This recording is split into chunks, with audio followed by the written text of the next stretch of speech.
Góðan dag, komið sæl og verið velkomin á Gullleggi 2025. Þá klappið þið. Glæsilegt. Gullleggið stærsta frumkvöðlakeppni Íslands og hefur verið stökkpallur fyrir fjölmörg íslensk fyrirtæki sem eru starfandi í dag. Ég heiti Vigdís Hafliðadóttir og verð hér kynnir. Ég menntaður heimspekingur og sjálfstætt starfandi listakona og þess vegna var ég laus til að stýra þessu viðburði.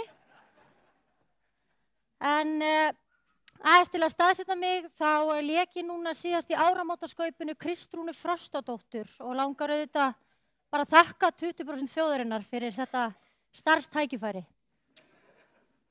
Og ég vona sjálfsögð að hún muni standa sig vel í starfi en ekki of vel.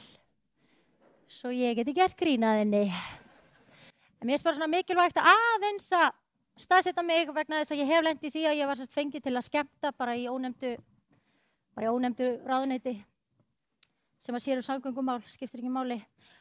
Og þar var ég leynigestur, þetta var einhvern veginn svona. Tökum vel á móti leynigestunum, það Vigdís Hafliðadóttir. Og þau hefðu ekki getað fengið betri leynigesti, það vissi enginn hver ég var. Það var nú það. En nú síðast líka hef ég verið stjórnandi í skemmtiþættinum Kappsmál sem þáttur á föstudagskvöldum, mjög vinsæll á Íslandi sem snýst málfræði. Það var ekkert. Það var nú það, en við erum saman hér í dag og það er mér sannur heiður að vera kynnir á þessari metnaðarfullu, flottu og mikilvægu keppni og það KLAK sem heldur utan þennan viðburð. En þau eru að vinna bara alveg frábært starf til að hjálpa frumkvöðlum og fjölga sprotafyrirtækjum á Íslandi.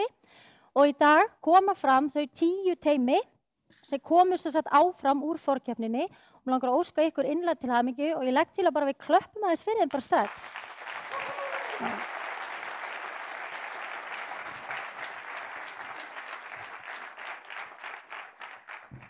Þau munu kynna hugmyndir sínar hér og svo dómnefnd sem eru fulltrúar bakhjarla Gullleggsins sem munu velja efstu 3 teymin sem hljóta fjárstyrk og sigurvegarinn hreppir auðvitað gulleggið. Við þökkum að sjálfsögðu bakhjörlunum kærlega fyrir og án þeirra væri þetta ekki hægt og viljum bara fá að sjá þá hérna á glærunni. Kærar þakkir, öllsumul. Hér verður líka kosið vinsælasta teymið og þar hafið þið, kæru áhorfendur, valdið. Það búið að opna fyrir kosninguna, hún fer fram á gullleggið.is. Það verður líka hér QR-kóðu eftir sem þið getur skannað, hann þarna. Og svo verður lokað fyrir kosninguna bara stuttu eftir að síðasta teymið hefur klárað sína kynningu. Nú, ég ekki beint hluti af nýsköpunarheiminum. En ég hef fengið smá innsýn í hann með því að kynna viðburði eins og þessa og svo þegar ég var að kynnast sambýlismanni mínum þá sagði hann mér að hann ætti fyrirtæki og ég var bara ok, ég get bara að lesa heimspeki og lifað á listinni og svo átti hann nýsköpunarfyrirtæki þannig að meira kannski ég sem hefur að leggja inn á hann í krónunni af og til og ég hef komist að því að listaheimurinn og nýsköpunarheimurinn miklu líkari heldur en við myndum kannski halda. Og stundum svona fordómar á milli þessara heima sem að stafa nú bara af vanþekkingu eins og flestir fordómar. Að því til að ná árangri í báðum heimum þá þarf mjög mikinn dugnað. Það þarf elju, það þarf sýn, það þarf úthald og kunnáttu og hæfileika auðvitað en líka stundum heppni. Það þarf að geta unnið vel með fólki og mynda góð tengsl og koma vel fyrir og hafa trú á sér og hugmyndir sinni þó að á móti blási og geta tekið gagnrýni til þess að vaksa. Munurinn kannski aðalega í listaheiminum aðeins lægri styrkir og líkurnar á að verða ríkur eru ennþá minni. Annars þetta frekar svipað. Þannig að ég átta mig á því að þetta harður heimur en hann engu að síður ofboðslega spennandi og gefandi og það ótal tækifæri þó að hér lendir teymi kannski ekki í fyrsta sæti. Enda hafa þátttakendur Gullleggsins núna til dæmis fengið dýrmæta reynslu í framkomu, myndað alls konar ný tengsl og fleira og það aldrei að vita hverju það skilar síðar.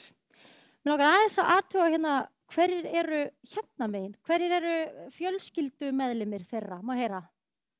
Ok, já, ok, mjög góð.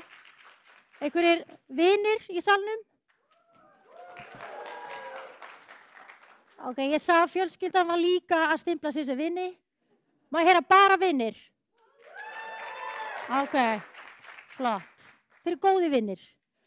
Einhverjir makar? Já, sjáu þeir eru strax búin að gefast upp.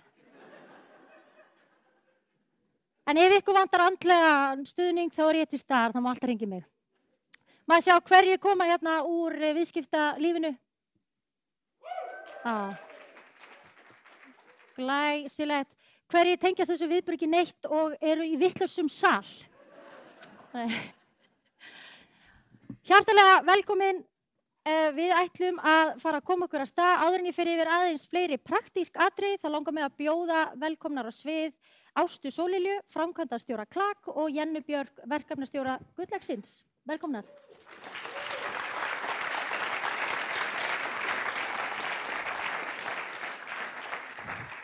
Vá, geggjað að sjá svona stútfullan sal. Bara það er sönn ánægja að bjóða ykkur öll velkomin á úrslitakeppni Gullleggsins 2025. Þetta er í 18. sinn sem KLAK heldur þessa keppni frá því hún var sett á stofn árið 2008. Og á þessum tíma hefur keppnin skapað sér stöðu sem mikilvægasta og virtasta hugmyndakeppni á Íslandi. En það var yfir 3000 hugmyndir verið sendar inn í keppnina.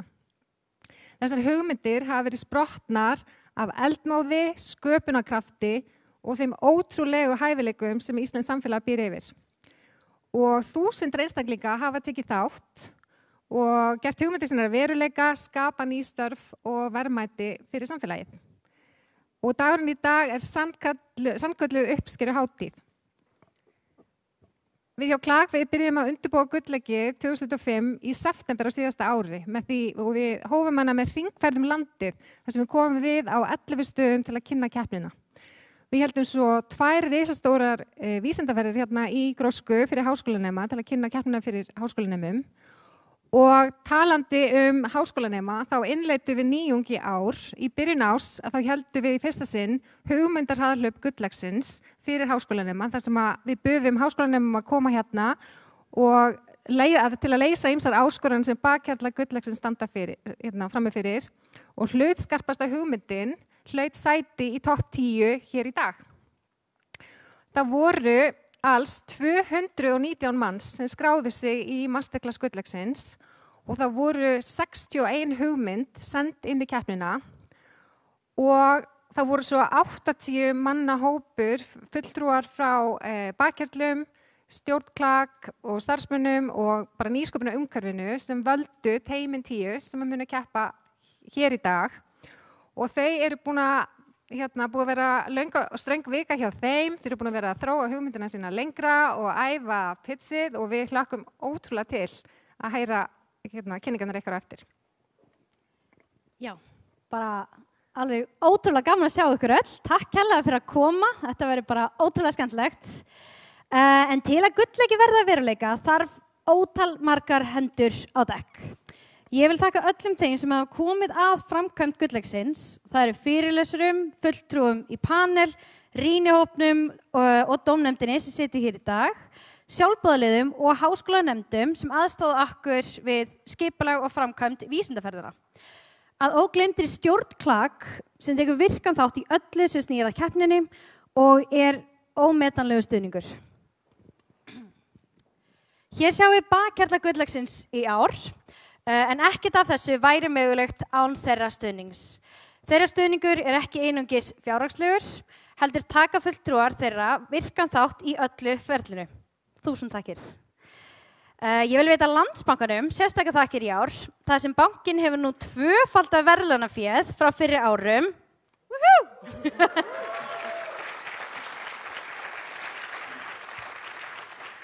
Og veitir nú 3. sætinu 500.000, öðru sætinu 1.000.000 og fyrsta sætinu veitir Landsbankinn 2 milljónir króna.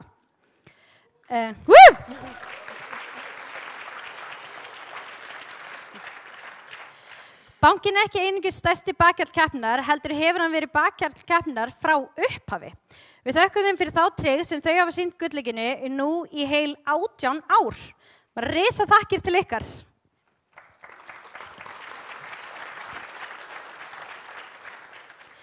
Í ár verður einnig kynntur til leiks nýr verðlaunagripur. Við fengum Héðinn, bakhjarl gullleiksins, til þess að hanna og smíða fyrir okkur nýjan glæsilegan verðlaunagrip fyrir sigurvegara gullleiksins í ár og næstu ára. Sjáum hann á eftir. Önnur nýjung sem við kynnum í ár samstarf við Ja Iceland sem velja eitt háskólateymi úr topp 10 til þess að keppa í frumkvöðlakeppni í Aþenu í Grikklandi. Ég kannski bara að skjóta inn nýjungurinn sem ég glemdi að segja frá sem heiðurseggið sem við munum, heiðursverðlaunin sem við munum veita í fyrsta sinn á lokakeppni gullleiksins á eftir. Já, þannig að lokum vil ég óska teymunum sem kynna hér í dag innilega til hamingju. Þetta ykkar dagur. Þetta risastór áfangi að lenda meðal topp 10 teymana í gullleikinu og þau teymi sem eru hér í dag mega vera stolt af þessum stóra áfanga.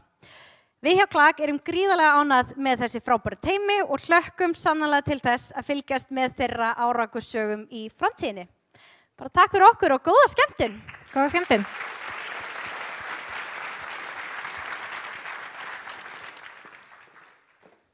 Þá styttist hér í kynningarnar og sem heimspekingur þá mér mjög umhugað svona jafnréttis hugtakið, réttlæti og sanngirni og til að stuðla sem mestri sanngirni allavega frá minni hálfu þá skiptir mjög miklu máli að ekkert teymi fái meiri tíma heldur en annað. Hvert teymi fær 5 mínútur, bæði til að kynna og svara spurningum og ef að kynningin lengri þá einfallega minni tími fyrir spurningar og svona til að láta ykkur vita og panelinn þá þegar það 1 mínút eftir þá mun ég byrja að klappa svona á tákmáli og ég vil að allur salurinn taki þátt. Má ég sjá? Ekki vera feimin. Í alvöru, já, nákvæmlega. Að því að svo gaman, að því þá standa þau hér, allt í einu byrji því að klappa, má ég sjá? Og þau hugsa, vá hvað ég að standa mig vel.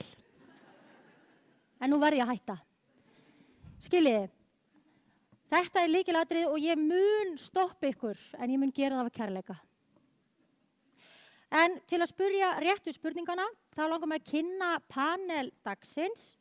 Byrjum á Eyþóri Mána Steinarsyni, hann stofnandi Hopp, við höfum nú öll prófað það held ég, og Klak VFMS mentor, hann tók þátt í gullleikinu árið 2018 með hugmyndina Greiði og lenti þar í öðru sæti. Eyþór, vertu velkomin upp á sviði.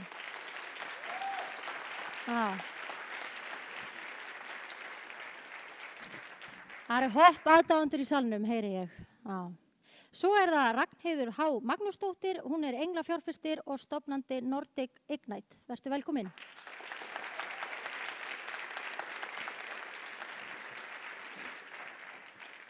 Já, ég verð að viðurkenna ég svona ágætlega ný í þessum heimi, þannig ég vissi ekki hvað englafjárfestir var, en flettið upp og svona held að minn skilningur sá að þetta fjárfestir sem vill hjálpa, leggur pening í alls konar verkefni og fær hann eiginlega aldrei aftur.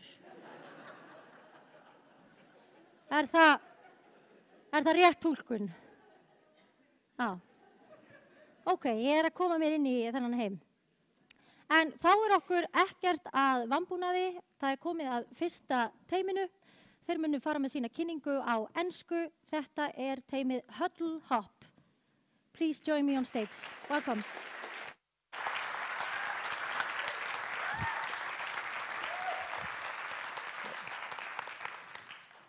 Good evening. I'm Anoop, that's Moses, and that's Ahmed. And we are the creators of Huddle Hop, an app to make hitchhiking digital. Living in Iceland for almost 3 years, I faced a few problems. First one being the traffic spikes throughout the day, and also Strato not really keeping up. And secondly, over-tourism driving up CO2 emissions. And thirdly, it's just Iceland being expensive. And in order to provide a solution, we need to provide a solution which reduces the number of cars, enable you to share costs, and curb emissions. And that's why we created Huddle Hop, a ride-sharing platform for Iceland. So the concept of ride-sharing is really simple. Imagine that you're going on a vacation to Rome. In order to do that, you need to reach Keflavik. So currently, there are 2 main ways of doing it. You can go the inexpensive route, which is extremely inconvenient, or you can go to the expensive route, which is convenient. But there's a third way. Imagine if Moses is going to Keflavik, and I hitch a ride with him and share the costs. Both of us are happy. And that's what we are trying to do. With around 6,000 people going to Keflavik every day, we are sure that we can match you with a person. And this is a void in the Icelandic market, which we intend to fill, just like that. And this is our app, and currently we can request rides, offer rides, and we are also working on an AI which analyzes your routes and basically matches you. And we can do this, and this is our business model, which is around like 3,000 ISK per month, and which is really low because our operational costs are low, because we developed our own backend and we don't depend on APIs. And we could do this because at our core, we are engineers. And I'm the algorithms and backend, Moses is data and marketing, and he's the mobile developer. And upon doing some market research, we found that there are around 25 Facebook groups with around 40,000 people for ride sharing. If everything was okay, this wouldn't exist. And also, there are around 2,000 students per year who are cycling through student groups who have the need to explore Iceland, but do not have the means to do so. On top of that, around 2.2 million tourists are coming to Iceland in 2025, 25% of which are solo travelers. And so, around 500,000 people. But we weren't satisfied with this, because anyone can take numbers from the internet. So we want to know what you had to say. So 24 hours before the competition, we sent out a review, like a survey. And in 24 hours, we got around 100 responses. The questions were simple. Is there a requirement for this app? 93% said yes. Would you actually pay for it? Apparently, 92% said yes, which was surprising. And thirdly, what do you need in the app? And we listen to that. It is because of communities like this, we do what we do. And I hope that you become part of the revolution and hop on and share a ride with us. We are Huddle Hop. Thank you so much.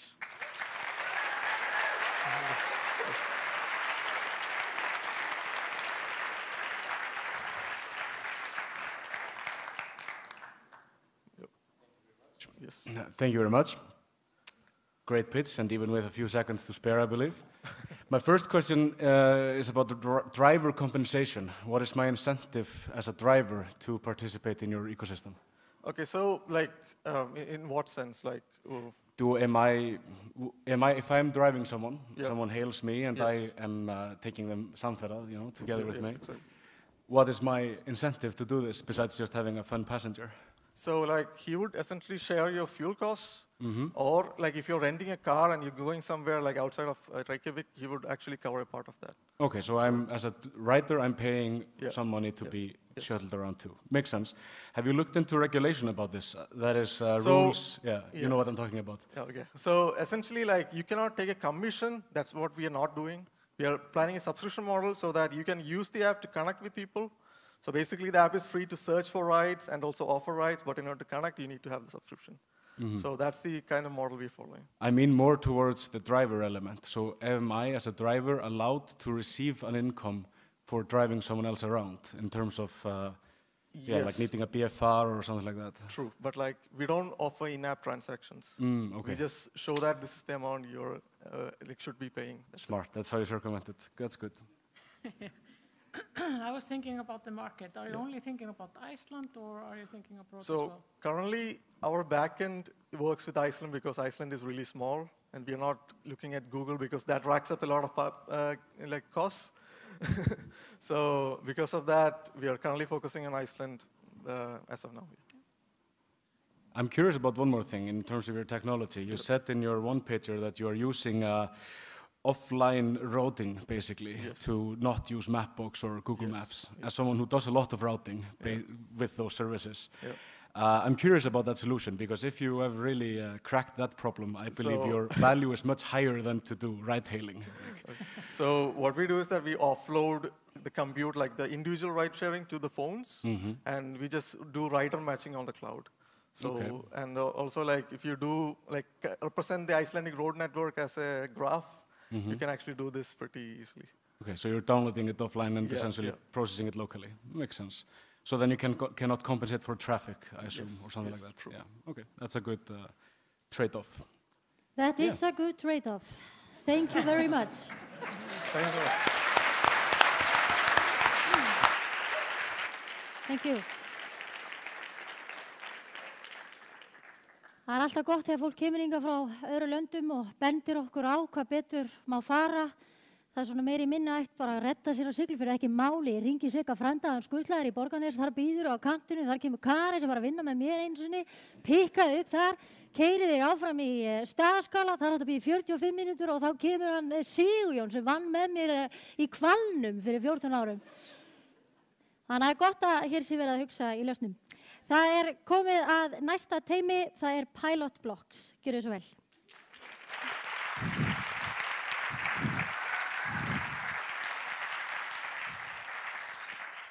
Komið þið sæl, takk kærlega fyrir þetta. Og ég heiti Davíð, við erum Pilot Blocks. Við búum til stýrikerfi fyrir gatnalýsingu sem byggð á opnum hugbúnaði. Fyrst og fremst takk fyrir að styðja innlenda nýsköpun. Það mjög mikilvægt. Klikkar inn.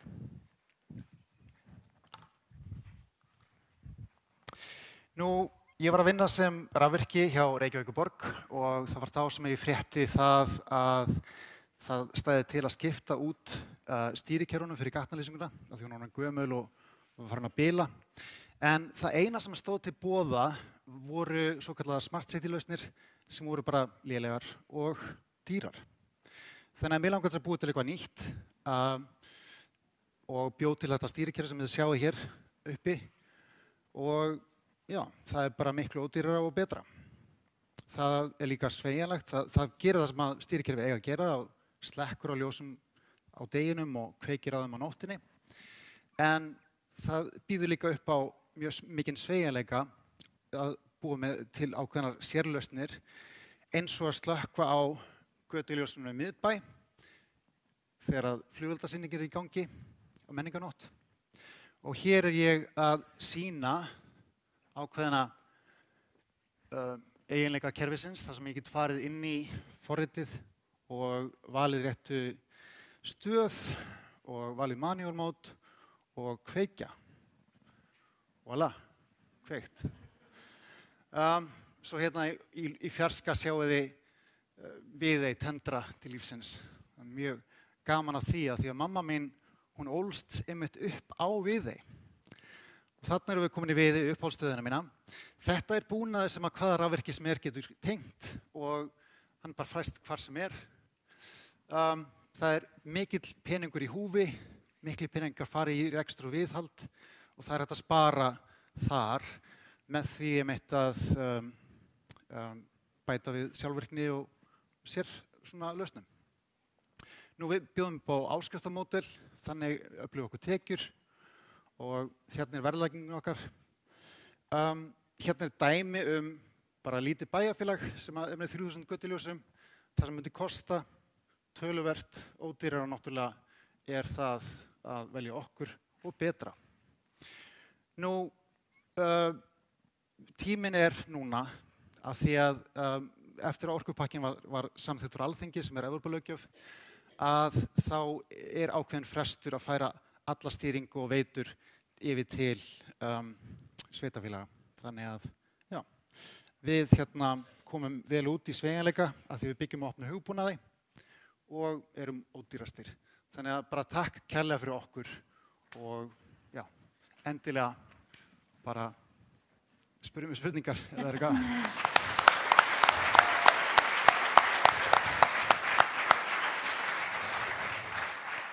Takk fyrir góða kynningu.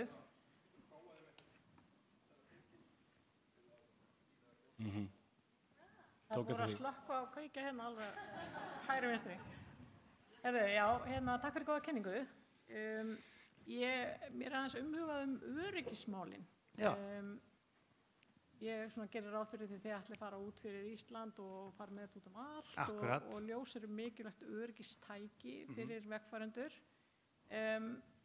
Hafið þið eitthvað velt í fyrir ykkur hvað þið að gera til að tryggja það að einhverjir óprúttnir komist ekki inn í kerfi? Mjög góð spurning, ég fæ hana mjög oft. Allt kerfið á bak við VPN, við notum Tailscale og það sem það þýðir að það mjög einangrað kerfi. Frontendarnir okkar, netþjónendarnir okkar ekki beinlínis tengdir við internetið.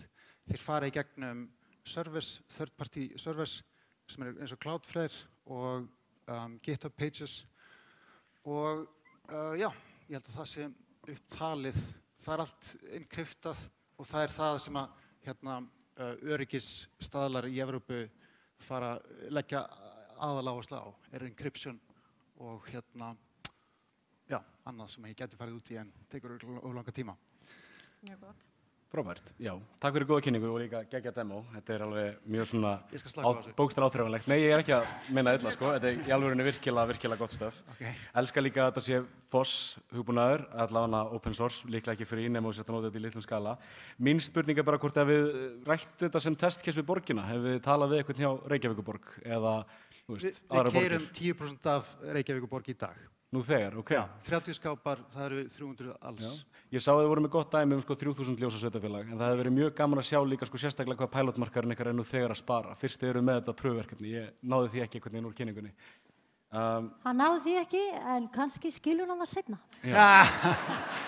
Takk fyrir. Það það ekki. Takk Pilotblocks fyrir þessa disco-kynningu. Líka bara svo glöð að hafa aftur verið mynd á 3. orkupakkan. Allt og langt séum við með einhvern veginn talað það. Bara æðislegt að fá það smá áminningu. Næsta teymi, það eru SAM-FAM. Gjörið þið svo vel.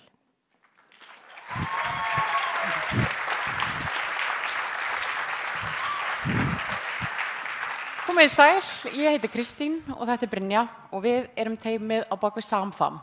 Smáforrit fyrir foreldra og þeirra fyrsta val þegar leitað að ráðum eða upplýsingum. Og ég gleymdi klikkrönnum.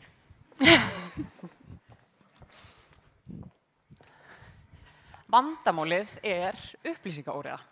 Sjálf ég nýorðin mamma og ég glími við daglegar spurningar á hverjum einasta degi og reyni að leita svara meðal annars í bókum, á Google, á samfélagsmiðlum eða með því að hringja í einhvern nákominn. Þannig að svörin eru til en þau eru aldrei á einhverjum einum stað. Þannig að það getur eins bæði tímafrekt og flókið að finna þau. Lausnin SAM-FAM.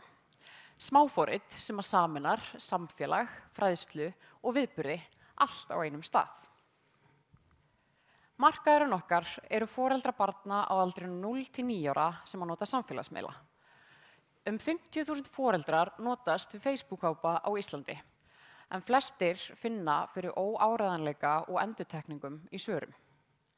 Markaður fyrir foreldrasmáforrit á heimsvísu var 75 milljarðar króna árið 2023 og spáður árlegur vöxtur markaðar fyrir foreldrasmáforrit 7,6% til ársins 2030, sem að gefa til kynna að markaðurinn skalanlegur. Samkeppnin, hún margþætt, en flest foreldrasmáforrit þau einblína á eina hlið foreldrahlutverksins. En við ætlum að stíla bæði á nýbakaða og reyndari foreldra sem og íslenskan markað. SAM-FAM teymið hefur reynslu af markaðssetningu, hönnun, vöruþróun og fjármálum. Ásamt því erum við með forritara og hjúkrunarfræðing innan handar. En til að tryggja áreiðanleika fræðsluhlutans vinnum við þá með sérfræðingum og fagaðilum sem bæði semja og yfirfara efnið í fræðsluhlutanum. B2C Freemium áskriftamódelið þar sem grunnaldin frí en með auglýsingum, en síðan þá hægt að vera í áskrift þar sem þú færð aðeins nýjarþýðari fræðslu og þjónustu og losnar við auglýsingarnar. Raddir markaðarins voru hljóma. Það vantar kannski meira fræðsluefni í erlendu öppin sem að tengi við. Mér finnst aldrei allt vera á sama stað, það þarf alltaf eiga 2-3 sitt hver öppin til að geta haft allt í staðar. En þetta eru dæmi svör sem við fengum úr könnun sem við lögðum fyrir í janúar. Af þessum 240 foreldrum sem svöruðu könnun okkar sagði 72% þeirra að þau væru líklegri til að nota slíkt app eða væri stílað á íslenskan markað. Við þekkjum öll frasan það er heilt þorp til að ala upp barn. Svo viljum við ekki hjálpast að við að skapa samfélag sem gera það einfaldara. Takk fyrir.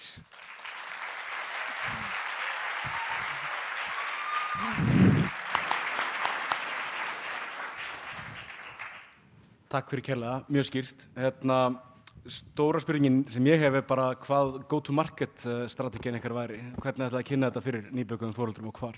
Sko, við sjáum að það verður auðveldast að fara í nýbakaða foreldra. Því þeir eru náttúrulega í þessari hreiðurgerð líklegir til að sækja appið og undirbúa sig aðeins og ná þeim inn í áskrift og að þeir sjáu tilgang í því að vera í áskrift þannig að þau haldi áfram Þannig að það byggi á, þannig að það komi nýjir en þá eru svör komin nú þegar og byggja upp þannig markaðin. Algjörlega, en ég sem nýbakað foreldri ef ég væri það, hvar myndi ég finna appið? Eða hvernig myndi ég fatta það væri til? Sko, það bara þessi klassíska markaðsleið, samfélagsmiðlar, auglýsingar, bjóða að vera í áskrift, kannski fyrstu mánuðurinn frýr og bara þetta klassíska markaðstól. Flott. Ég var að spá í viðburðarhlutan í þessu. Af hverju vil ég hafa það með? Það var bara það sem við fengum úr könnun okkar, að fólk fær sem foreldrar mikið, ef ég á að sletta, FOMO, að missa af einhverju, af því það eitthvað krílakvöld á nesinu og þú vissir ekki af því og allar mömmuhópurinn fór þangað og þú sér þetta á Instagram eftir á, að það, Facebook svo aragrúa eventum, að þarna sé bara þeir sem þú hefur áhuga á varðandi foreldrauppeldið, eða það sem þú hefur áhuga á. Og að geta flokkað það eftir landshlutum, að því það oft, það eitthvað að gerast á Akureyri, eða þú ert á Facebook og sér bara sem gerast á höfuðborgarsvæðinu, að þetta geti, þú getur nælt þetta eins meira niður. Flott. Hafið þið eitthvað spáð í öðrum og kannski svona nýstárlegri tekjumódelum heldur en bara mánaðlegum áskriftum, af því þið eru með svona breiða þjónustu fræðilega í appinu? Ekki enn sem komið en þetta svona það sem við leggjum upp með að byrja með og svo mögulega vera hægt að þróa út í einhverja aðra átt eða að fara til dæmis í einhverju samstöru með fyrirtækjum eða hvað annað, sko. Einmitt. Það mjög skemmtilegt, ég held að það væri sniðugt, að þetta frekar margþætt og maður getur alveg séð fyrir sér að já, ef það til dæmis að þarf sálfræðiaðstoð eða læknisaðstoð, hvaða nú að fara í einhvers konar samstarf. Það þetta að útfæra þetta á fjölmargan hátt. Já, það þetta að útfæra þetta á fjölmargan hátt. Takk hérlega fyrir, samfæða.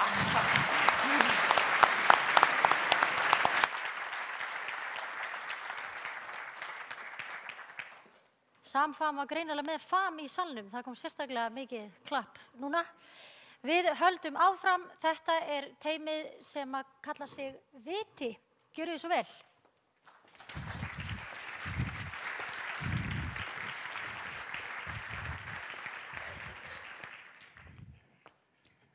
Komið sæl, ég heiti Júlía og ætla að kynna fyrir ykkur Vita.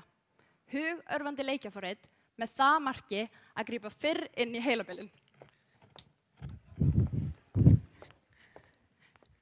Heilabilin vaxandi vandamál á heimsvísu. 1 af hverjum 3 einstaklingum fá heilabilin einhvern tímann á lífsleiðinni. Helmingur þeirra greinist of seint. Töf á greiningu leiðir til erfiðari meðhöndlunar og skertra lífsgæða. Með Vita ætlum við að grípa einkenni fyrr og stuðla þannig að fyrri greiningu. Við ætlum að nota loka spálkan til að fylgjast samfellt með frammistöðu í hugörvandi leikjum og varpa þannig ljósi á hugræna hnignun. Með forritinu verður það að grípa einkenni sem hefðu annars ekki uppgötvast. Teymið sterkt. Ég sjálf meistarnemi í vélaverkfræði og mun leiða tækniþróun forritsins.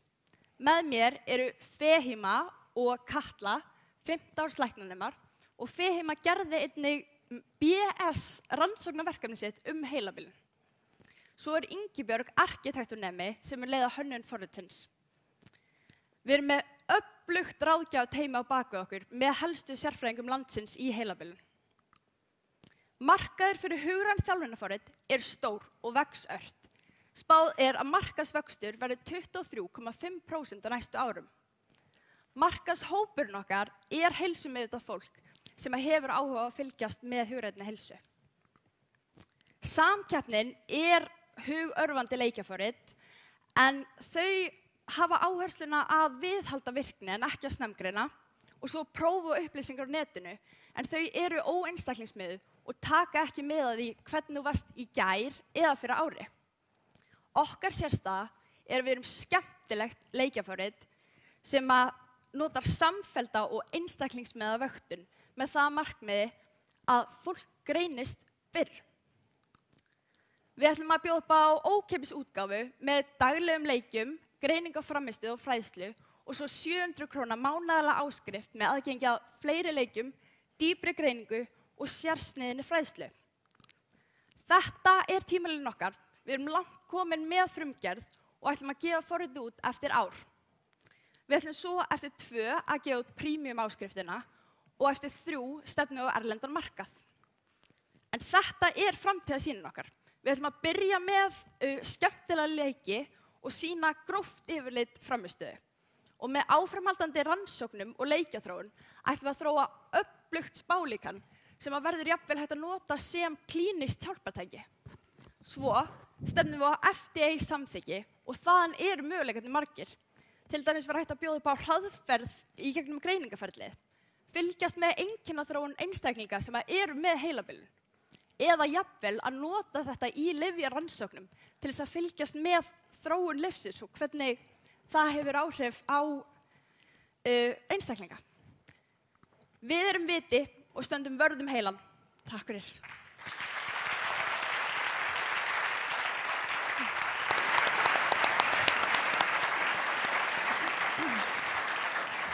Takk fyrir mjög áhugaverða kynningu, mjög flott. Ég að velta fyrir mér svona þessa go-to-market strategíu. Hafið þið skoðað einhverjar sérstakar leiðir þar, annars vegar þá hérna heima og hins vegar erlendis? Ég skildi ekki alveg spurninguna. Hvernig þið ætlaði að fara á markað? Ætlaði að gera það eftir einhverjum hefðbundnum leiðum eða ætlaði að fara nálgumst í rauninni markhópinn. Við hefum hugsað nálgast fyrst kannski aðstandendur einstaklinga með heilabilun, þá sérstaklega í gegnum Alzheimer samtökin, að því að það fólk hefur oftar en ekki mjög mikinn áhuga á að vakta sína hörunarheilsu og við hefum alveg heyrt, við hefum fengið áhuga á, eða þú veist, já. En eru þið ykkur í samstarfi, ég sá að þið eru í samstarfi við Landspítalann og svo framvegis, ykkur hugmynd að kynna þetta í gegnum lækna og heilbrigðisstarfsfólk? Já, við einmitt erum í samstarfi við Helgu Eyjólfsdóttir, eða hún hefur sýnt verkefninu áhuga. Hún er sérst öldrunarlæknir og yfirlæknir heilabilunardeildar og þú vilt kannski segja líka frá verkefninu þínu? Já, við erum að vinna þetta með svolítið mörgum sérfræðingum bara í tölfræði, Alzheimer samtökunum. Við erum búin að heyra í þeim, þið voru að fundi með framkvæmdastjóra þeirra daginn og það er markmið. Við viljum vinna þetta svolítið með þeim sem að þetta næst. Svo næst. Kærar þakkir, viti.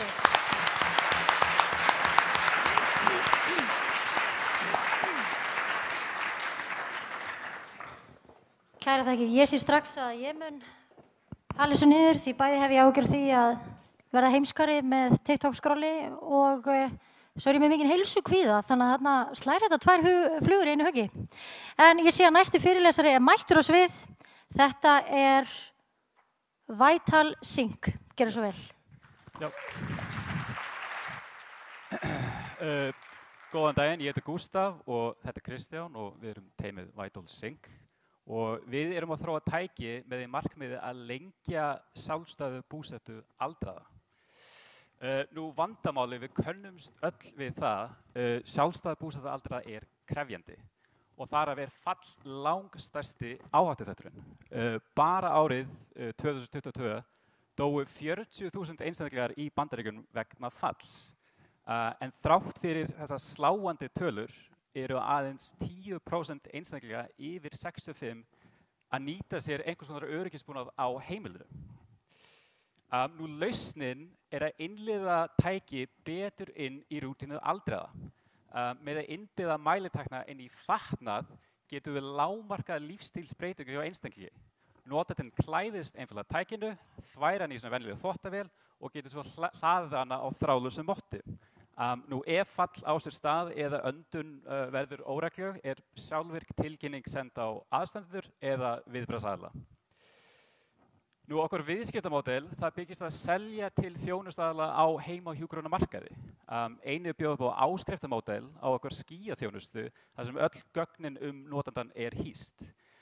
Einu höfum við tækifæri að bjóða upp á fleiri þjónustu og fleiri mælingar með hugbúnar uppfærslum á tækinu. Nú hvernig ætlum að framkvæma þessa sýn. Okkar fyrsti markhópur verða eldri karlmenn þar sem núverandi lausnar okkar fellur fullkomlega af þeirra daglega klæðnaði. Einu gefur það ákveðin samþykkt á vöruna. Með þessu eru að staðfesta notagildi og markaðsþörf sem mun gefa okkur góðan grunn til þess að fara í samstarf við fataframleiðenda sem mun geta skala lausnina og ná til enn stærra markhóps. Nú, öldrunartæknið markaðurinn í miklu uppsveiflu einfaldlega vegna þess að heimurinn að eldast. Það spáð fyrir að fjöldi einstaklinga yfir 65 munu tvöfaldast í Bandaríkjunum fyrir árið 2040. Þetta gerir markað sem í 9,5% árlegum vexti og metin í dag á ca. $3 milljarðar. Nú samkeppnin, það eru þessi snjall úr og öryggissnapparaðila. Margir forðast að nota öryggisnappana. Það ákveðin stimpill á þeim, þeir minna á veikindi og svoleiðis. Snjallúrin, þau krefast daglega hleðslu sem margir gleyma eða bara nota illa. En Vital Sync svona ósýnileg lausn sem tryggir öryggi án þess að breyta daglega venju hjá einstaklingi. Svo loks teymið, það blandar viðskipta og verkfræðiþekkingu. Kristján rafmagnsverkfræðingur og hefur beina reynslu úr heilsutæknigeirunum með Controlant og Nox. Ég viðskiptafræðingur með reynslu úr nýsköpun bæði hér heima og erlendis, en fyrst og fremst bara ég og Kristján brennum fyrir að leysa vandamál í heiminum. Takk fyrir.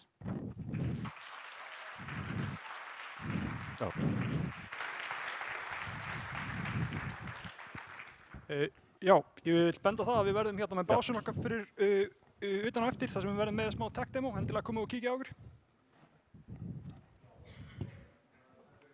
Flotta kynningu og mjög svona skýr ástæði fyrir að þetta sé gagnlegt. En hvað kostar þetta? Hvað mun þetta kosta?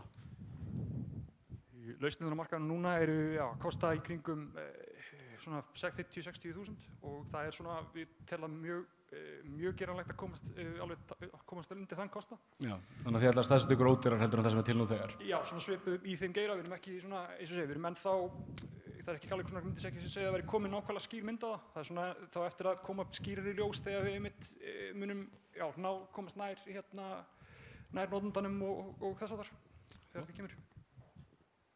Já, ég velti fyrir mér tækninni, getið þið útskýrt hana aðeins betur. Ég átta mig á að þið ætla að nota fatnað. Það að spá ég að setja inn í þræði í fatnaðarins eða hvernig sjá þetta fyrir? Já, ég get aðeins útversta við munum steypa í rauninni elektróníkina búnaðinn í treyjuna sem að því rauninni við getum, mun vera það er hægt að flóna, það sem að allir búnaðurinn alveg lokaðir.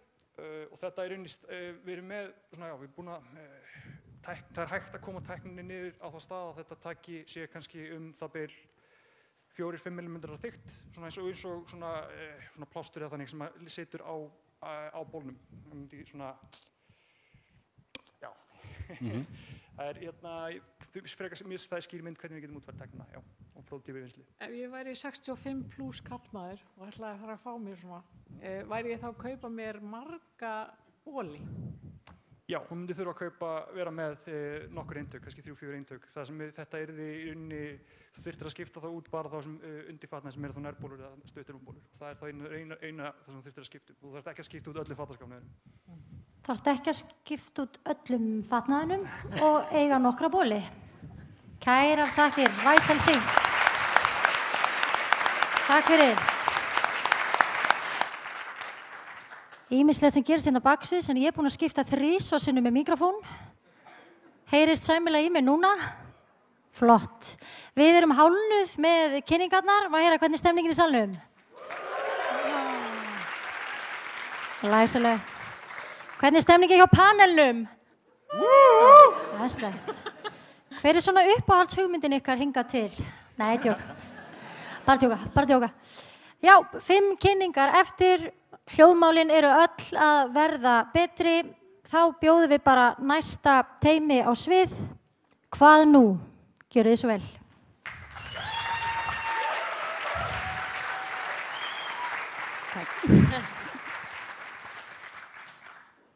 Komið sæl og verið hjartanlega velkomin á kynningu okkar á Hvað nú? Hvað nú einfaldar syrgjendum úrlausn þeirra fjölmörgu verkefna sem fylgja andláti ástvina með því að veita upplýsingar og ráðgjöf. Ég heiti Erna. Og ég heiti Guðrún. Og ég hjúkrunarfræðingur og Guðrún viðskiptafræðingur með mastersgráðu og að klára sálfræði vor. Nú, af hverju ég og af hverju við? Því það sem að sameinar okkur tvær persónuleg reynsla. Ég missti pappa minn síðastliðin sumar og Guðrún hefur mist sína nánustu vinkonu. Við höfum staðið í þessum sporum og við þekkjum þörfina á okkar eigin skinni. Andláti fylgja fjölmörg verkefni. Sumum þarf að sinna strax á fyrsta klukkutímanum á meðan öðrum þarf að sinna mörgum mánuðum seinna. Fólk þarf oft að ganga milli margra mismunandi stofnana og það reynist fólki oft bara mjög erfitt. Við heyrum oft setninguna þar eins og enginn hafi dáið áður og þessu ætlum við að breyta. Við ætlum að gera þetta svona. Hvað nú ætlar að bjóða upp á persónulega þjónustu fyrir syrgjandi aðstandendur sem felst í einstaklingsmiðari ráðgjöf. Því við höfum verkefnalistan, tímalínuna og yfirsýnina sem þarf til að vinna þessi verkefni með aðstandendum eða jafnvel fyrir þá. Þá fá þeir aðgang að smáforriti, vefnum eða persónulegri möppu allt eftir í hvað hentar þeim. Svo það fyrirtækjalausnin okkar, en hún gerir fyrirtækjum kleift að styðja við bakið á starfsfólki í sorg og þá fær starfsmaðurinn aðganga ákveðinni grunnþjónustu hjá Hvað nú sem ekki ósvipuð einstaklingsmiðuðu ráðgjöfinni og gögnum og við veitum svo fyrirtækjunum ráðgjöf. Svo að sjálfsögðu ættu stéttarfélögin að koma inn og niðurgreiða þessa þjónustu fyrir sitt félagsfólk líkt og gert til dæmis með sálfræðikostnað og annað slíkt. Nú, tekjur Hvað nú koma þá annars vegar frá einstaklingum og dánarbúum en hins vegar frá fyrirtækjum, stofnunum og sveitarfélögum sem geta þá keypt fyrirtækjalausnina hjá okkur og greitt fyrir ýmist áskriftargjald eða bara per starfsmann. Það jú samfélagslegur hagur okkar allra að fólk fái tíma og rúm til þess að syrgja og geti þá komið fyrr aftur út í samfélagið. Við fáum stundum spurninguna hvort við ætlum að stofna útfararþjónustu. Stutta svarið við því nei, en við sáum hins vegar gat á markaðnum þar sem enginn að veita þessa heildrænu og persónulegu þjónustu sem það sem styrkjendur þurfa. Við kláruðum snjallræðið í desember og stöndum hér stoltar í gullleikinu í dag og við stefnum að bjóða upp á persónulegu þjónustuna okkar síðla sumars og á næsta ári ætlum við að setja fyrirtækjalausnina í loftið. Það vill enginn verða sérfræðingur í að missa ástvin. Við í Hvað nú ætlum að verða þessi sérfræðingur svo við getum verið hér til staðar fyrir þig þegar það kemur. Takk innilega fyrir okkur.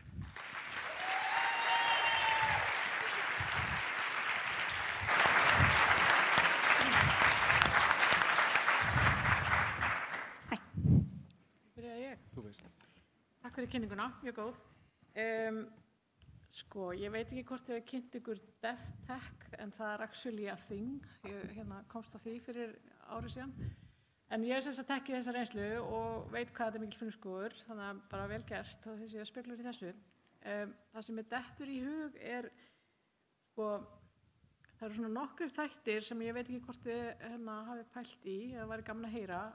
Lykilorðamál þeirra sem að fara. Tryggingamál, hvað hægt að gera, hvað fjölskyldan getur gert þannig þau og svo erfðamál. Það einhverju leyti þessi þrjú atriði inn í því sem þið eru? Já, ég held að einn af okkar fyrstu starfsmönnum verður kláraður lögfræðingur. Þannig að þar koma erfðamálin inn. Draumurinn að eins og ég samdi við lykilorð að það svolítið erfitt að í raun við búum til nokkurs konar hæp í kringum að verða hreinlega hakkaðar ef við myndum vera að reyna að hjálpa fólki við að til dæmis geyma lykilorð hjá okkur en við myndum alltaf vilja reyna að fá einmitt fólk bara til þess að pæla í þessum hlutum einmitt áður en fólk deyr svo það getur svolítið verið búið að undirbúa þetta fyrir sitt fólk. Þannig að stóra myndin fyrir og eftir andlát. Flott. Já, ég skildi út frá kynningunni ykkar að lokamarkmiðið að sjálfsögðu að dánarbúið sjálft eða aðstandendur greiði ekki endilega fyrir þjónustuna en ég forvitin tvennt. Það annars vegar þá, þú veist, hvað myndi þetta kosta, svona í hlutfalli við hvað dánarbúið kannski stórt eða þú veist hvað þetta mikið af umsvifum sem þið eru að gera og síðan hvernig myndið þið nálgast viðskiptavinina þá, dánarbúin eða aðstandendur? Það erfitt að segja einhverja eina harða tölu á hvað þetta myndi kosta vegna þess að þetta getur verið mjög viðamikið og þetta getur verið frekar einfalt. Þannig að það í raun og veru ekki tala sem við erum tilbúin með í dag.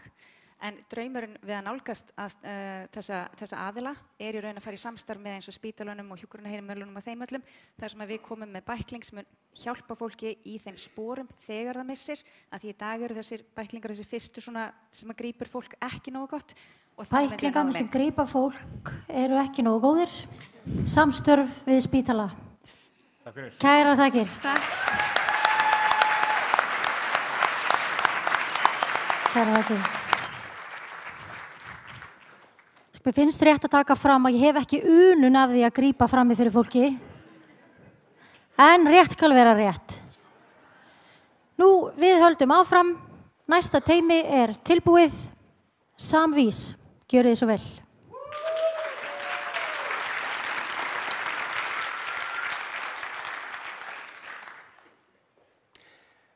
Má ég spyrja ykkur, eru þið þreytt á leitun og Google og fá ekkert nema ónákvæmar niðurstöður? Svo í staðinn farið þið kannski inn á ChatGPT og fóðu þar samsetta texta, skrapaðan á netinu, fullur jafnvel af bulli og vitleysu. Kæru gestir, lokið augunum, leyfið ykkur að ímynda ykkur, dreymið vettvang þar sem hvort á sér stað. Opnið augun og leið mér að kynna ykkur fyrir samvís, ykkar drauma vettvangi. Við spurðum vini okkar í HÍ, Harvard og HR hvort þetta væri raunverulegt vandamál og allir voru þeir sammála. Við upplifum þetta daglega og vorum allir sammála að þetta olli meira háttar peningaeyðslu, tímaeyðslu og ýmis öðrum fórnarkostnaði. En róum okkur aðeins, ég nú að kynna fyrir ykkur lausn, samvís. Samvís mun eiga uppruna sinn á Íslandi sem vefsíða með alls kyns gervigreinda síum og tólum með það að markmiði að gjörbylta hefðbundna gagnamódeli hérlendis. Síðar meir viljum við síðan kynna það á alþjóðlega markað sem vafra eða viljið leitarvél þá undir nafninu Concrete. En áðunni blásum okkur að sem bökur 4 guttar með stóra drauma, þá skal láta ykkur vita, þið eru ekki fyrsta fólki sem við erum að pitcha fyrir. Því á skömmum tíma höfum við byggt upp öflugt stuðningsnet, hvort sem það er að finna í ríkisstofnunum, einkageiranum eða jafnvel á listum Forbes. En ég veit, núna er það að velta fyrir ykkur, af hverju er þetta lið að styðja okkur? Svar er einfalt og það er 3 orð. Proof of concept. Því að fyrir þessu fólki, við leiðum þeim að sjá tilraunar okkar á samvís prototípinu okkar. Auðvitað borna saman við eina sanna ChatGPT. Já, kæru gestir, í tæplega 40% skiptana skárum við rækilega fram úr hinn einum sanna ChatGPT. En auðvitað er þetta fólki ekki bara að styðja ykkur að snilda laust, einnig eru þau að styðja hérna, snilda teymi. Ég meina við höfum hann Eini Sturla, margfaldan forsætislistamann HR, Birgir Braga, markasnitting og hann Jóhann Portal, margvellunan frumkvöðul hér á Íslandi og mig sjálfan, hauginga, fjármálaverkfræðinema og rannsóknarmann í tölvunarfræði. En þið veitir hvernig planið gengur fyrir sig. Í janúar tókum við þátt í hugmyndarhaldi háskólana með okkar hugmynd samvís og unnum það. Fórum síðan beint í að þróa prototípun okkar og erum núna í gulllegginu og viti, okkur hlakka bara til framhaldsins. En auðvitað árum að kemur vöru á markað og þá sérstaklega alþjóðlega markað. Það er mikilvægt að kanna landslægið og við svo sannarlega gerum okkar heimaðinu, hvort sem það var að finna pláss á markaði, gera samkeppnisgreiningu eða jafnvel þróa tekjumódel. Eins og við sjáum, þá er tekjumódeli fyrir samvís sem vefsíða þá, hefðbundi auglýsingamódel með þann viðauka að þið getið keypt áskrift til þess að sleppa auglýsingum og fá aðgang á auknum gögnum. En spennandi hluti fara að gerast þegar tekjumódel Concrete kemur stígur á sviðið. Þar erum við með hefðbundi auglýsingamódel en einnig högnust við að sölu þóknunum, athugið, notandanum eða þá ykkur að kostnaðarlausu. Þið borgið sérst ekkert.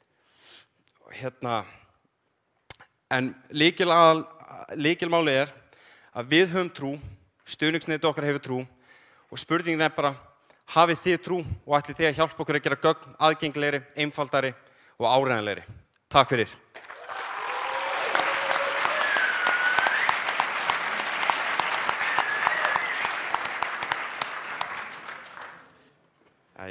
Já, takk fyrir mjög góða kynningu og ég kann að meta að þið séu með áhugaverðara tekjumódel heldur bara áskriftir á mánaðargrundvelli en setja vissu spurningu að vera með auglýsingamódel fyrir rannsóknum tól, það getur verið strembið. Helsta spurningin sem ég með samt er aðgreiningin. Hvernig, ég sá hugmyndina aðeins undan og ég googlaði og það er til Site Jenny Samvel Consensus. OpenAI er síðan líka þekkt fyrir að vera rosalega ofskynjunni gert. Hvernig ætla aðgreiningu frá þessum öðrum módelum sem eru sérstaklega gerð fyrir rannsóknarvinnu? Okkar módel byggjast að sérhönnum algoritma sem við erum að þróa og grundvallaratriði á muninum á algoritmunum okkar og algoritmunum hjá öllum hinum er að þeir eru byggðir á SEO. Þeir eru bara byggðir á ódýra SEO-tryggsinu. Okkar er það ekki. Okkar er byggð á lokuðum gagnagrunnum. Þannig komst ég í rauninni í veg fyrir þetta SEO. Það er það sem aðgreinir okkur. Þess vegna skárum við svo rækilega fram úr ChatGPT í raun. En hvernig fáðu aðgang þá að lokuðu ritgerðunum? Þetta eru lokaði gagnagrunnir en þeir eru samt opnir. Ég meina fyrir Ísland til dæmis þá höfum við skemman.is. Þetta er alltaf opinbert, við sækjum það bara. Og fyrir erlenda markaði þá er með þess að Íslandingur á baku að minni mig, Steinn Sigurðsson í sambandi við Cornell University með ArchivX sem er að mínum mati stærsti og eiginlega besti og áreiðanlegasti gagnagrunnur sem þú finnur úti á enskumælandi. Þetta eru risastóri samkeppnisaðilar. Hvernig ætlið þið að tækla þá? Já, ég svolítið bara treysta á stuðningsneti komið sterkt þar inn, sko. Hvort sem að það er í ríkisstofnunum, eins og ein sem er að stýra gervigreindarsviðinu í Mongólíu, stendur á bakvið okkur, eða þá einkageiranum eða... Svo sem sér gervigreindarsvið í Mongólíu stendur á bakvið þá. Takk fyrir. Kæra þakkir. Takk fyrir. Kæra þakkir. Já, við lærðum nú öll í sögu upplýsinguna eða upplýsingaöldina og núna svona lifum við kannski meira á upplýsingaóreiðuöldinni. En ég meina hvert tímabil er með sína hugsuði. Upplýsingin var með John Locke og Rousseau og Montesquieu sem voru svona pæla í lýðræði og stjórnskipan og samfélagsáttmála og siðfræði og nú erum við með Trump og Elon Musk og Ben Shapiro sem er að pæla í plaströrum, þannig að ég veit ekki af hverju höfum svona miklar áhyggjur. En það er komið að næstu kynningu, það er Saga Reg. Gjörið þið svo vel.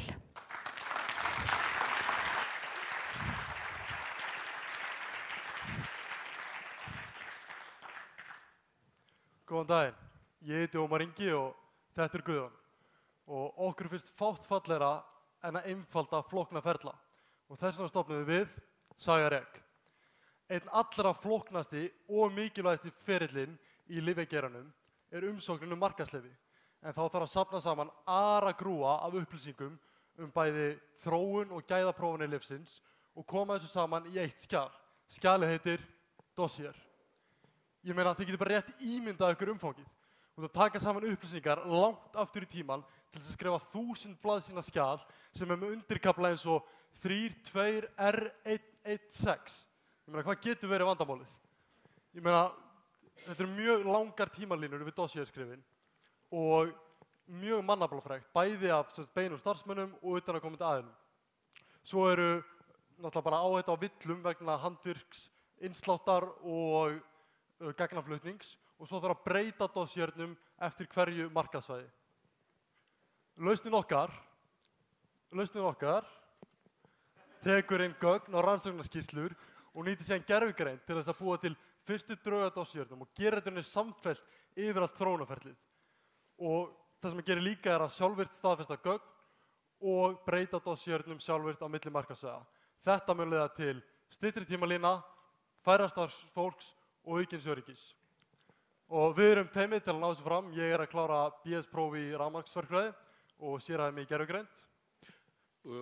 Ég er með 25 ára reynslu í upplýsingatækni og mikla þekkingu á að leiða stafræn umbótaverkefni í lyfjageiranum. Það eru 6.000 lyfjafyrirtæki í heiminum og þar af 1.000 lyfjaskráningar markaðsleyfi á hverju ári. Kostnaðurinn við það er $10 miljardar á ári. 2 fyrstu lyfin sem að fá markaðsleyfi í sínum flokki, þau eiga 80% af markanum. Þannig að ef þú ert ekki fyrstur, þá ertu síðastur. Þannig að tíminn er núna. Það eru aukna kröfur heilbrigðisyfirvalda. Það er mjög hröð þróun gervigreindar akkurat núna og stafræn umbreyting í lyfjaiðnaði er nýhafin. Við erum búin að skoða samkeppnisaðilana okkar og það er enginn að bjóða upp á lausnir á eins breiðum grunni og við. Við erum að fara að ljúka samningum þróunarsamstarf við íslenskt lyfjafyrirtæki í lok febrúar.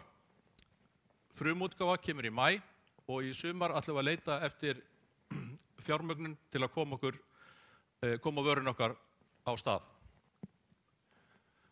Góðu gestir, það eru verulegi tekjumöguleikar fyrir vöruna okkar og við ætlum að bjóða upp á líka svipaða lausnir fyrir aðra lausnir fyrir lyfjageirann þar sem við getum boðið þá upp á lægra lyfjaverð, aukið aðgengi að lyfjum og meiri lyfjaþróun. Takk fyrir.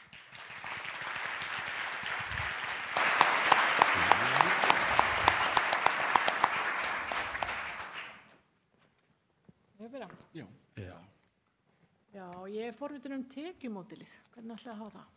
Já, tekjumódelið. Við höfum svona verið að veltaði fyrir okkur hvort við ætlum að hafa þetta sem sagt áskriftarmódel eða hvort við ætlum að rukka á hverja skráningu. Við erum ekki alveg kannski beint komna niðurstöðu, en þú veist. Það er að rukka þá á hvert dossier, hvert submission á dossier, eða þá að rukka á með áskriftarmódel sem yrði þá eiginlega áskriftarmódel. Það þjónir engum tilgangi að vera, þú ert ekki með þetta í mánuð. Sérstaklega sem að varan okkar, hún keyrir yfir allan þróunartímann. Já, vitið þið hvað það kostar lyfjafyrirtæki að koma að lyfja á markað og hvað þið getur sparað mikið mögulega með ykkar vöru? Það er mjög erfitt að áætla nákvæmlega hvernig aðskilum maður hlutana, hérna erum við að lyfjaskráningin og hérna er hún ekki, en ég meina þetta er bara kostnaður í 100 milljóna, jafnvel milljörðum og þú veist, ef við getum bara sparað bara pínlítið hluta þá erum við að spara 10 milljóna. Einmitt. Skemmtilegt gott nýs fyrir notkun gervigreindar til þess að auðvelda eitthvað ferli sem er mjög flókið núna. Við kannum þetta að þið lýstu upp samkeppnin ykkar líka, fyrst við höfum smástund, þá langaðum við að spyrja út í hana. Eru þau komin á markað og byrjuð að vinna? Samkeppnin ykkar, er hún komin á markað og byrjuð að vinna? Samkeppnin sem er nú þegar er í formi, ég ætla bara að segja, það er í formi Copilot sem add-on inn í Word. Við erum ekki að fara þangað. Við erum að vera með sjálfvirk draft í rauninni. Við erum með AI agent sem að keyrir frá bara fyrsta degi og skrifar dossierinn jafnóðum. Þeir vilja eiga agent sem að eitthvað sem ég skildi ekki alveg. Takk fyrir. Takk fyrir.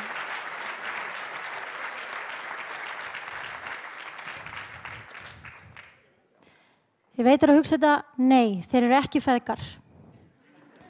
Var ekki einhver að hugsa það? En þeir eru fjölskylduvinir. Ég komst að þessu áðan. Næst síðasta kynningin, Coliva. Elisabeth, gjörðu svo vel.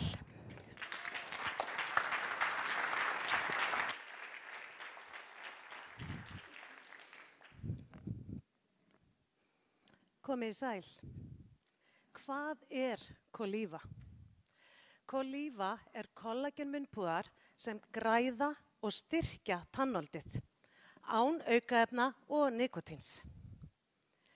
Það er framleitt úr íslensku kollageni og hefur það megin markmiði að hafa jákvæð áhrif á slæman ávana. Lífsstílsvandamál eru alvarleg og sérstaklega lífsstílsvandamál tengt tannholdi. Stærsti áhættuhópur í þessum flokki eru þeir sem nota munntóbak, rafrettu og eða reykja. Vandamálið fer því miður stækkandi.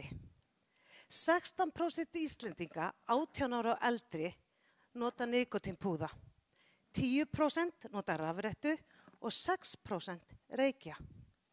Það sem er samt stærsta vandamálið er stækkandi hópur ungs fólks sem nota nikótínpúða.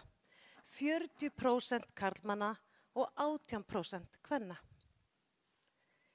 Því miður þá er 40% Íslendinga 18 ára eldri sem nota nikótín í einhverju formi.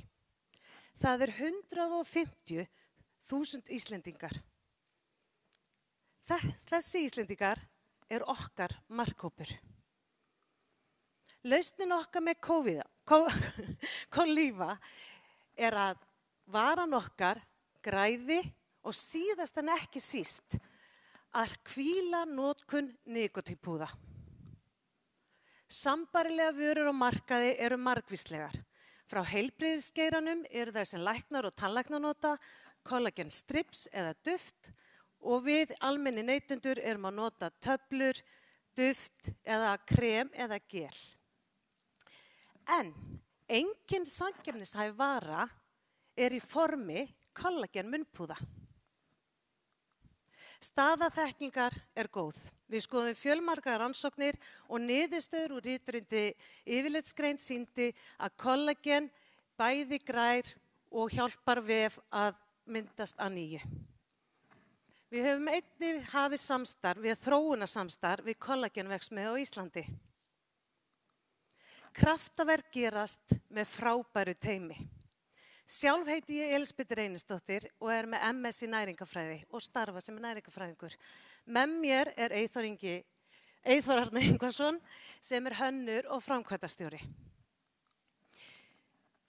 En svona verkefni krefst bæði tíma og fjárhags og okkar fyrstu 12 mánuðir hér. Við þurfum tekjur til að þróa og rannsaka kollagen munnpúðun okkar. Við þurfum 38 milljónir. Kollagen munnpúðar svo sannarlega heilsufarslegur ávinningur fyrir Íslendinga og vonandi heiminn alla. Takk fyrir okkur.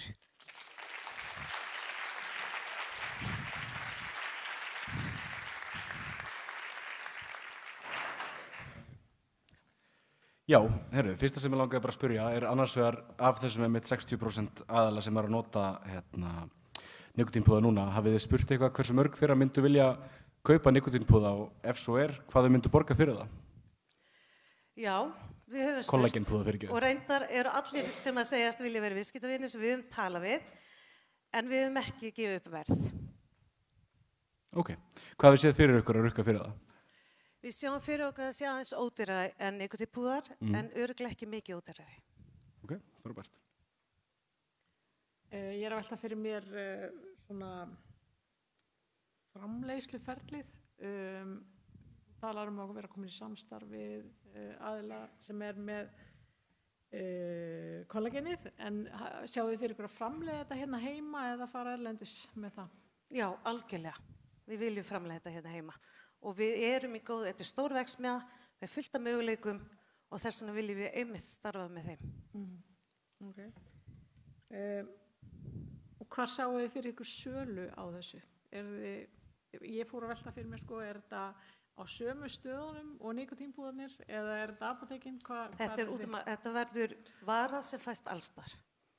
Okay. Og við áætlum þegar við skoðum og við erum búin að skoða fram og tilbaka, þá held ég svona að bjart sínasta árið okkar hafi verið að við tókum 10% af einhverju tölu sem að nota nikotín og það var 1 milljarður í árssölu. Eru þið komin á einhvern stað með frumgerð? Við erum komin á stað með uppskriftina og byrjuð að hanna, en við eigum eftir að fara inn á rannsóknastofu og fá að gera þetta eins og þarf að gera í rannsóknarþróunarvinnu. Þau eftir að fara með þetta inn á rannsóknarstofu. Kærar þakkir, Kolíva.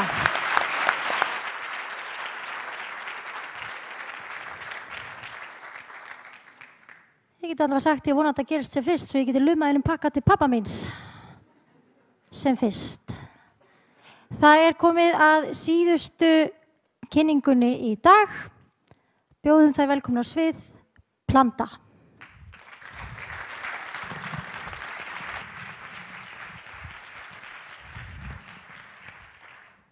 Góðan daginn. Ég heiti Brynja og með mér í dag Anna, Rakel og Björk. Og við Planta. Byltingarkendur samfélagsmiðl, minni skjátími og fleiri gæðastundir. Þegar ég útskrifaðist úr háskóla, þá hélt ég að það verðmætasta sem ég var með í höndunum væri háskólagráða mín. Ég hafði rangt fyrir mér. Það verðmætasta sem ég tók út úr mínu námi þessar 3 konur sem standa hérna með mér í dag. Við erum allar verkfræðingar í grunninn, en Rakel líka hönnur, Björk forritari, Anna með vottin í verkefnastjórnun og mér fannst mjög gaman að kynna hugmyndirnar okkar. Þegar við útskrifuðumst úr háskóla þá vissum við að við værum með draumateymið og okkur langaði að gera eitthvað stærra saman. En það var eitt vandamál. Við fundum aldrei lausan tíma til að hittast og þannig varð Planta til. Það kemur nefnilega í ljós að yfir 80% fólks að glíma við nákvæmlega þetta vandamál. Þess vegna Planta samfélagsmiðl sem auðveldar einstaklingum að finna tíma þar sem vinahópurinn laus. Þú sér strax á dagatali hvenær allir eru lausir og með einum smelli getur þú sendt boð á allan vinahópinn að hittast. Planta notast líka við hvata- og umbunarkerfi til að hvetja til hópahittinga. Þannig að ef að hópurinn þinn nær settum markmiðum, þá getið þið til dæmis unnið ykkur inn afslátt í brunch. Það hljómar kannski sem að leysa svolítið krúttlegt vandamál. En köfum aðeins dýpra. Einstaklingar á aldrinum 19 til 29 ára eru í dag meira einmana en einstaklingar yfir 65 ára. Þetta er sláandi staðreynd og aðgerða er þörf. Þessi einmana kynslóð kallast Z-kynslóðin. Þetta er fjölmennasta kynslóð mannkynssögunnar. Þetta er kynslóð sem er háð samfélagsmiðlum og við breytum ekki þeirri þróun, en við getum aðlagast henni og komið með lausn. Það eru aðra lausnir á markaðnum, en Z-kynslóðin einfaldlega er ekki að nota þær. Þetta skapar líka vandamál fyrir fyrirtæki sem oft til dæmis auglýsa viðburða sína á Facebook events og missa þar með af heilum markhóp. Planta sker sig úr með því að einblína á þessa kynslóð og vera eina lausnin sem að notast einmitt við hvata- og umbunarkerfi. Við ætlum að byrja smátt og leysa vandamálið vel fyrir fáa vinahópa. Út frá þeim ætlum við svo að stækka netið. Þegar við erum búin að ná inn þessum markhóp, þá erum við búin að skapa virði fyrir fyrirtæki til að koma og auglýsa viðburðina sína í dagatalinu okkar. Ég sagði við ykkur inn í byrjun að þetta teymi var það verðmætasta sem námið hefði gefið mér. Það er vegna þess að vináttan okkar er mér einfaldlega ómetanleg. Vinasambönd er nefnilega eitt af dýrmætasta sem við getum eignast í lífinu, en við verðum að rækta þau. Þess vegna trúum við á virði Planta. Takk fyrir.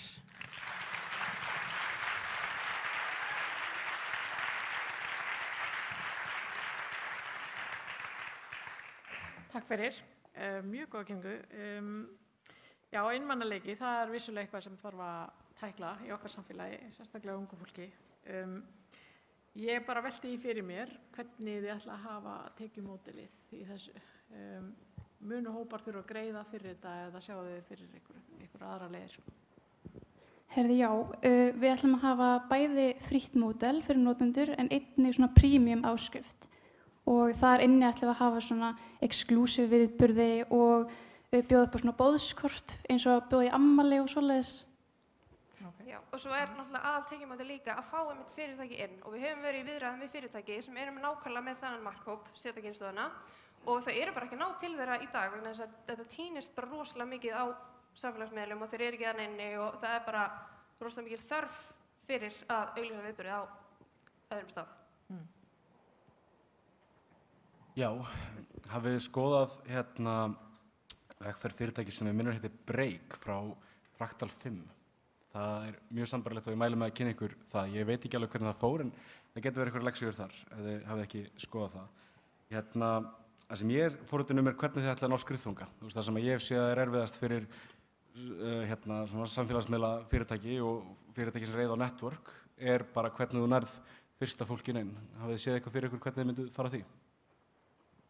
Sko, við erum í rauninni bara, þetta er rosalega þekkt vandamál sem þetta lýsa. Þetta er cold start problem. Þetta er bara eitthvað sem við erum mjög mikið að skoða og við ætlum í rauninni bara að einblína, bara fyrsta skrefið er að gera notendaprófanir og að við þekkjum þetta vandamál mjög vel sjálfar og byrja að leysa þetta fyrir litla hópa og stækka síðan út frá þeim.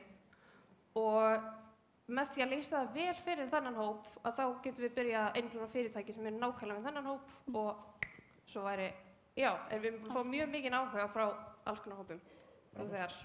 Takk hérlega fyrir. Þau hafa fengið mikinn áhuga frá alls konar hópum nú þegar. Kærar þakkir, Planta.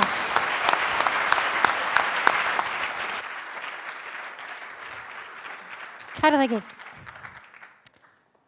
Ánægð að sjá hvað eru margar hugmyndir sem gætu losað okkur úr prísund meta. Líka gaman að sé svona umbunarkerfi og ég skal alveg viðurkenna að það eru vinir í mínu lífi sem ég þykir mjög vænt um. Ég myndi ekki hata að fá 2 fyrir 1 fyrir að hitta þau stundum. Við erum öll að hugsa þetta.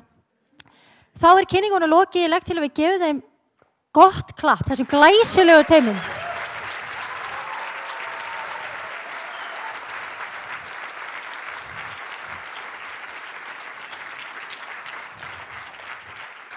þökkum þeim fyrir frábæra kynningar. Nú fer dómnefndin og ræður sínum ráðum og við gefum þeim tíma til þess. Við viljum alls ekki missa ykkur úr herberginu því þau ætla að vera rosalega snögg að þessu, eða ekki? Jú, þau ætla að vera rosalega snögg. Þannig að ég ætla að halda ykkur hér. Sko ég legg til bara aðeins að allir standa upp í smá stund. Svo ætla ég að leyfa ykkur að setjast í hollum, bara þannig að þið standu, svo fá það að setjast eftir smá. Þetta er smá svona aktivitet sem krefst ekki mikill að fyrir. Finni ekki strax hvað þetta er gott. Já, fólk er staðið upp. Glæsilegt. Svo megið setjast eftir smá, sko. Þetta er ekkert mál. Ég ætla til dæmis bara að leyfa öllum að setjast niður sem að hafa lært heimspeki. Ok. Það voru nokkuð sem bara stóðu upp við þetta. Ok, það megi allir fá sér sæti sem að hafa komið á tónleika með hljómsveitinni minni Flott. Það var eitt sem settist. Ég verð bara þakklátt fyrir það. Þið sjáðu það ákveðið þeim í þessu. Allir sem hafa hort á 2 eða fleiri kappsmálsþætti síðasta vetur. Ok, þið geti gert betur í þetta. Þið skinnið þema hérna. Ég er að fylgjast með ykkur. Maður sjá allir að setjast niður sem kunna frönsku. Ok. Þið standi bara ennþá. Þið standi bara enn. Allir að setjast niður sem hafa fjárfest í fyrirtæki. Já, þarna fengur margir sér sæti. Allir að fá sér sæti sem hafa fjárfest í sjóðum. Þarna er það að missa af tækifæri. Er það ekki? Ég held það. Allir að fá sér sæti sem að hafa lært í útlöndum. Já, eitthvað. Og allir að fá sér sæti sem eru þreyttir í fótunum. Glæsilegt. Já, hvað segir panelinn gott? Bara, já, ágættu föstudagur. Það ekki bara? Jú. Finnst ykkur jafn svona svíverilegt og mér að það var enginn sem spurði ykkur að neinu? Já, mér finnst það mjög leiðilegt. Já, við erum svolítið sár. Þetta er svolítið einhliða samband. Þetta var mjög einhliða samband, þannig að ég Slæmt vona... date eiginlega bara. Ég segi það. Já. Það verður ekki annað date úr þessu. Má ég sjá. Sko, má ég heyra, núna ertu hjá mér. Strýgu mér vanga. Mjög gott. Ok, sagt, Klak var með hugmynd að því að það þarf að halda aðeins ofana fyrir ykkur og sumir vilja spjalla en ég ætla að klára hana fyrirlestur. Svo með ég spjalla og svo koma dómararnir inn. En ég er semst búin að sjá nokkur pitch deck ævina, hef kynnt hana viðburð. Þá er ekki nema sanngjarnt að ég pitchi einhverju líka. Skiljiði. Og nú er stjórn Klak búið að búa til pitch deck fyrir mig sem ég hef aldrei séð. Skiljiði. Þannig að hér munu koma, já, það er til dæmis þetta hér. Þannig að ég ætla að koma inn á svið, halda hérna pitch deck og ég ætla að biðja ykkur að fagna rosalega fyrir mér þegar ég kem inn. Ég veit ekkert hvað er á þessum glærum. Hér verður smá svona spuna pitch. Eru þið tilbúin? Ok. Þannig að ég bræði mér hérna afsíðis og nú vil ég fá rífandi fagnaðarlæti. 1, 2 og.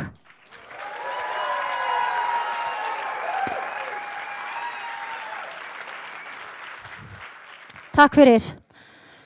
Hver kannast ekki við það að mæta í líkamsrækt, kannski klukkan 6 á morgni í leikfimi og fara þaðan út ekki með neinar gjafir? Ég kynni gjafaleikfimi fyrir fólkið sem á allt. Hvernig virkar gjafaleikfimi? Jú, ég skal segja ykkur það. Þú mætir í tíma með eitthvað dót sem þú átt heima hjá þér, sem þú vilt kannski losna við. Þetta getur verið húsgagn, þetta getur verið gamall sími eða eitthvað svoleiðis. Svo mæta allir í leikfimina, allir raða svona dótinu hérna upp og svo gera allir æfingarnar og svo sem er fyrstur að klára voddið, þetta er svona eins og í crossfit, má byrja að velja sér eitt hlut. Hérna á línunni, þetta er svona ákveð hvata kerfi. Hvað er vandamálið? Jú, vandamálið er jákvætt fólk, einsleitar gjafir, veðrið og samskiptaörðugleikar húsfélaga og þetta get ég allt útskýrt. Jákvætt fólk, jú, vandamálið er það að það er svo jákvætt fyrir gjöfunum að það tekur kannski nokkrar með sér. Einsleitar gjafir, jú, það getur komið fyrir að í leikfimisalnum þá séu 13 lampar kannski af ofboðslega svipuðum toga. Nú veðrið, það hefur komið fyrir, við erum auðvitað búin að gera ýmsar rannsóknir, það hefur komið fyrir að hlutir hnjaskast á leiðinni úr bílnum og inn á líkamsræktarstöðvarna. Sérstaklega ef þetta eru listaverk eða eitthvað á pappír, þannig að það hefur komið fyrir að það hnjaskast. Nú samskiptaörðugleikar húsfélaga, ég skal viðurkenna að það kom einu sinni fyrir að það var eitthvað sem tók hlut úr sameigninni. Það tók trampólínið úr garðinum. Það var illa séð.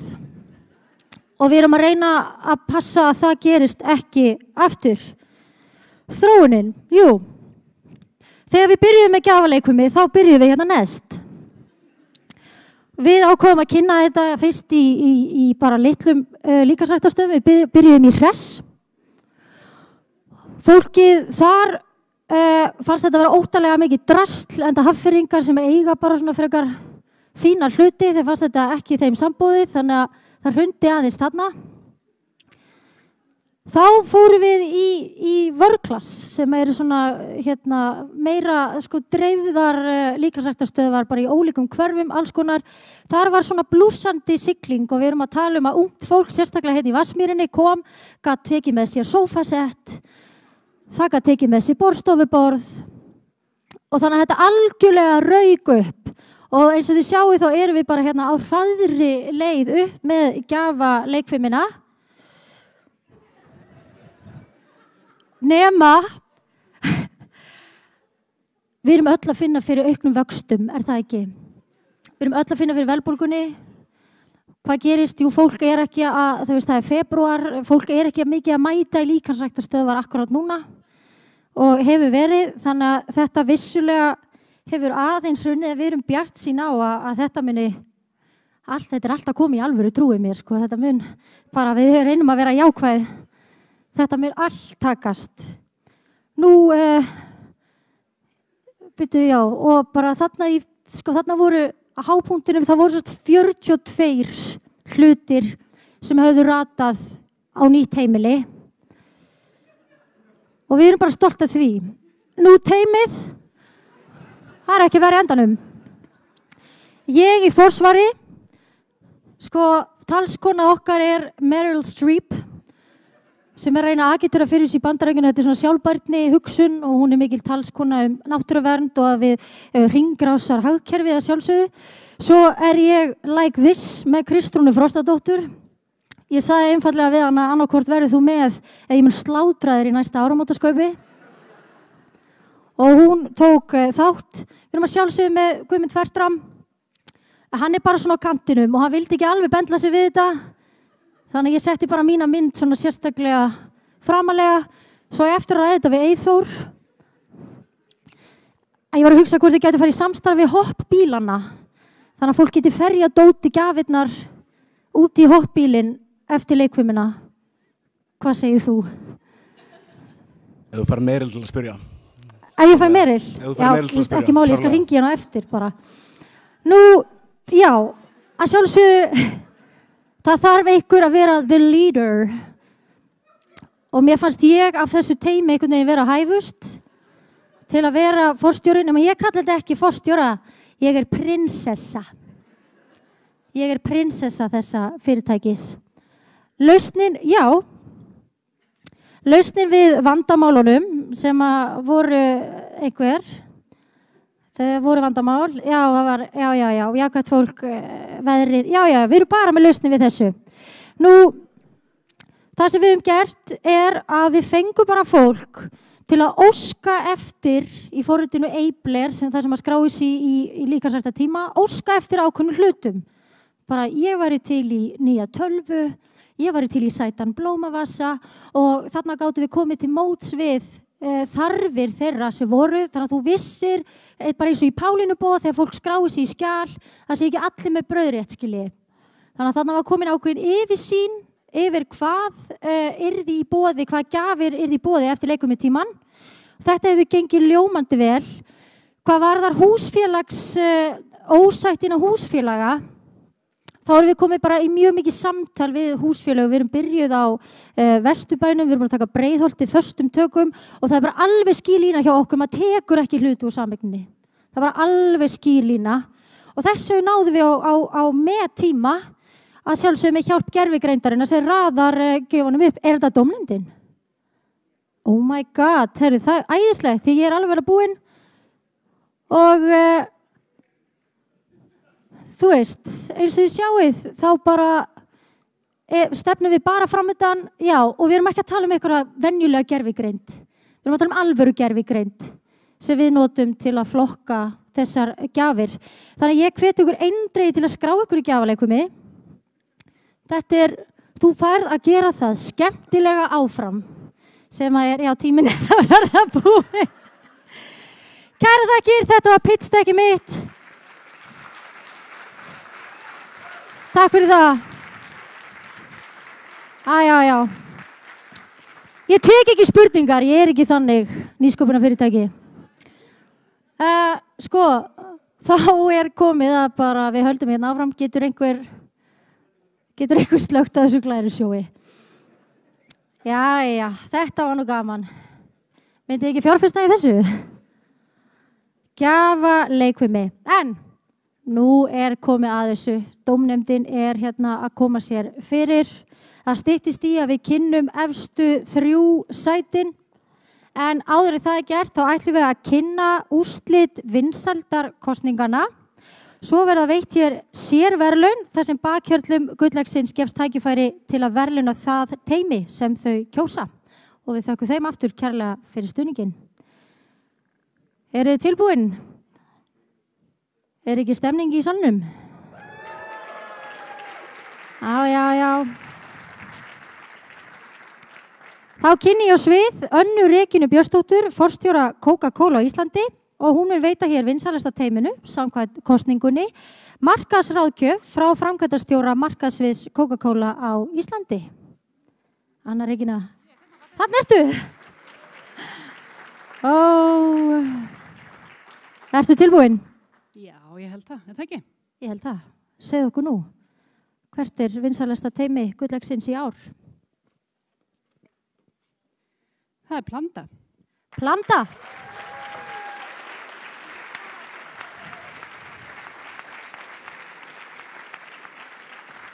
Til hamingju Planta, komið ykkur hérna fyrir.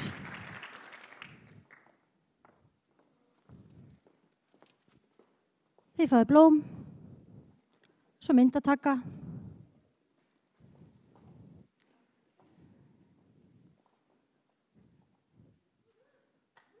Það má, já.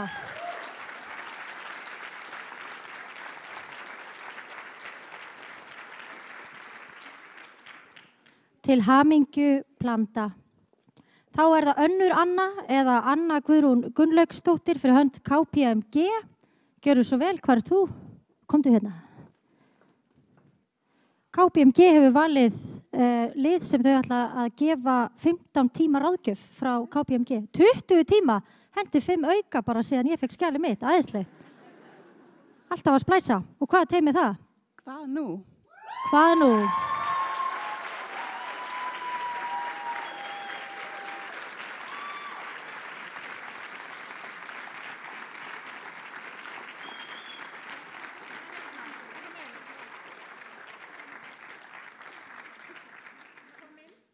Það er sjálfsög myndataka og minna á hljóð berst ekki inn á myndir þannig að það má alveg tala.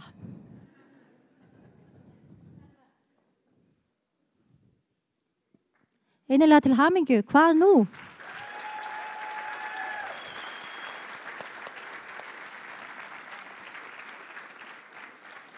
Og fyrir hönd Grósku vil ég kynna oss við Sigurð Ólafsson sem mun veita aðstöðu í gróðurhúsinu í 3 mánuði.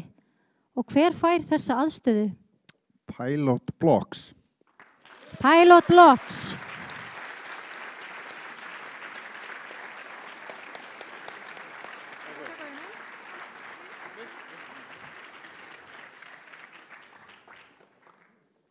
Til hamingju Pilot Blocks. Grósku fólk, þið minni sjá þá hérna á göngunum, verið góð við þau. Til hamingju.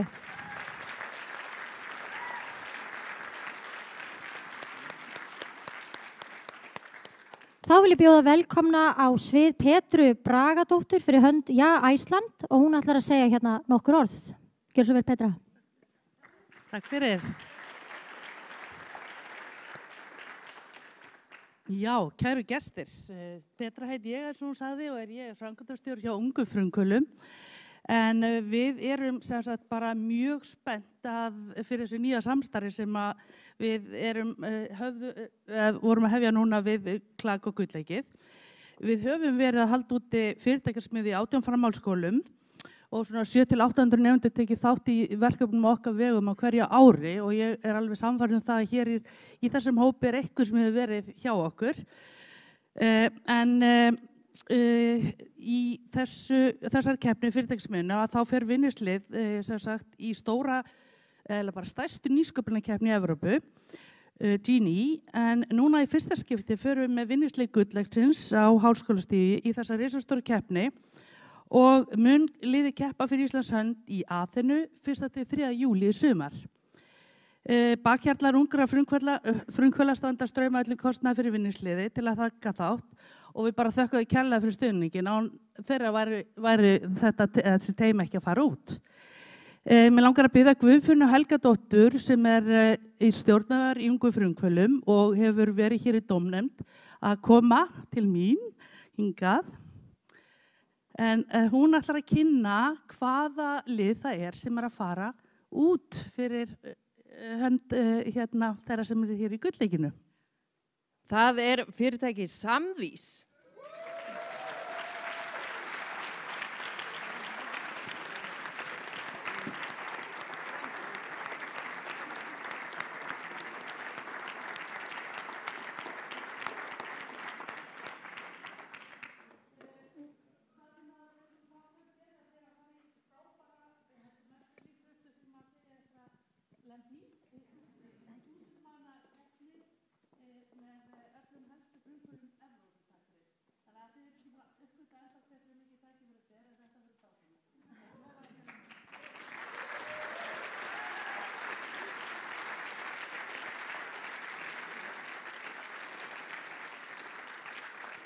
Innilegar hamingju óskir.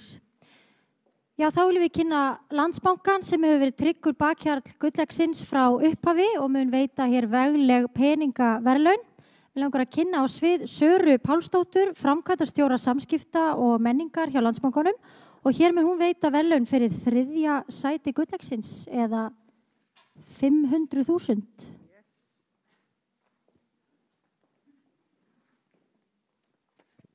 Hefur ekki búið til svona stemmingu? Búið til svona stemningu. Og í 3. sæti Samvís. Samvís.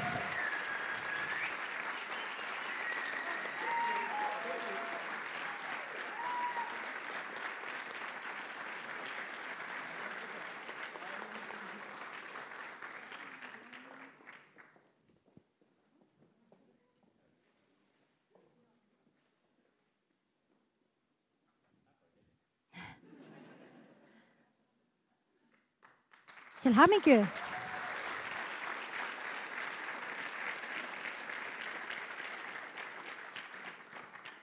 Þá ætlar Sara Pálsdóttir að tilkynna annað sætið sem fær 1 milljón og við skulum fá smá stemningu. Í öðru sæti, Hvað nú?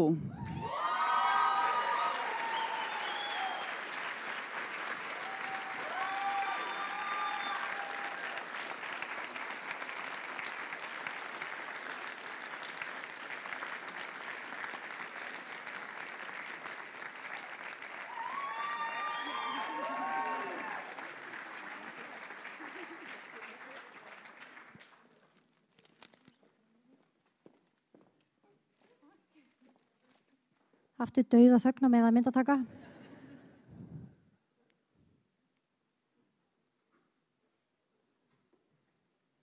Til hamingju, hvað nú?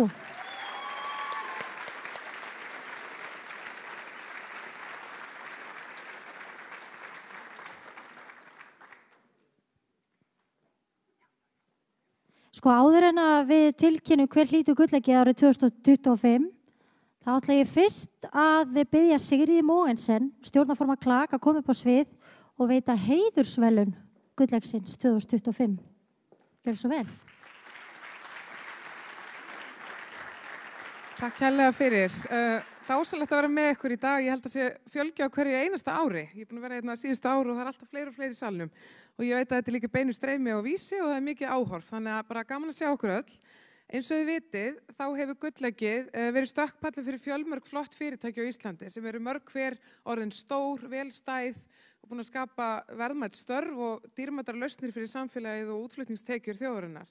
En það þarf auðvitað ekki að sigra gulleggið til þess að ná langt. Og gulleggsfjölskyldan samanstendur af fjölmörgum glæsilegum fyrirtækjum sem hafa keppt í úrslitakeppni gulleggsins á síðustu árum og síðan þá náð eftirtektarverðum árangri. Og þetta er auðvitað ekki alltaf bein og breið braut eins og við þekkjum. Og í dag viljum við kynna í fyrsta sinn með stolti heiðursverðlaun gulleggsins.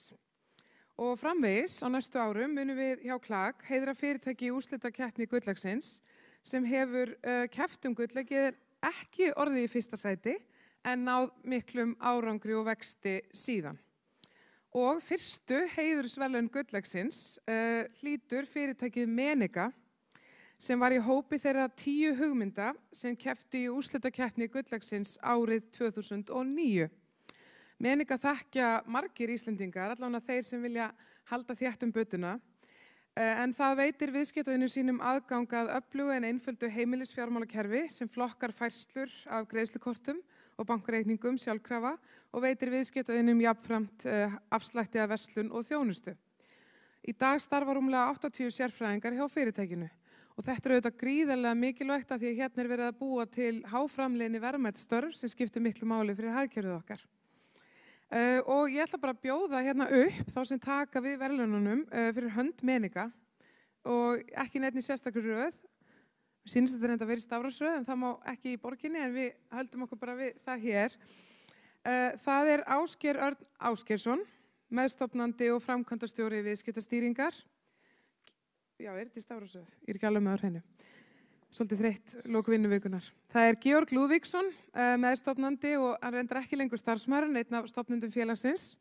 Það er Viggo Ásgeirsson, meðstofnandi félagsins og Hannes Rúnar Hannesson, framkvæmdastjóri íslenskra viðskipta og við ætlum að veita þeim hér fyrsta heiðursegg gulleggsins og þau verða fjölmörg og blóm. Gjörið þið svo vel. Og velkomnir upp.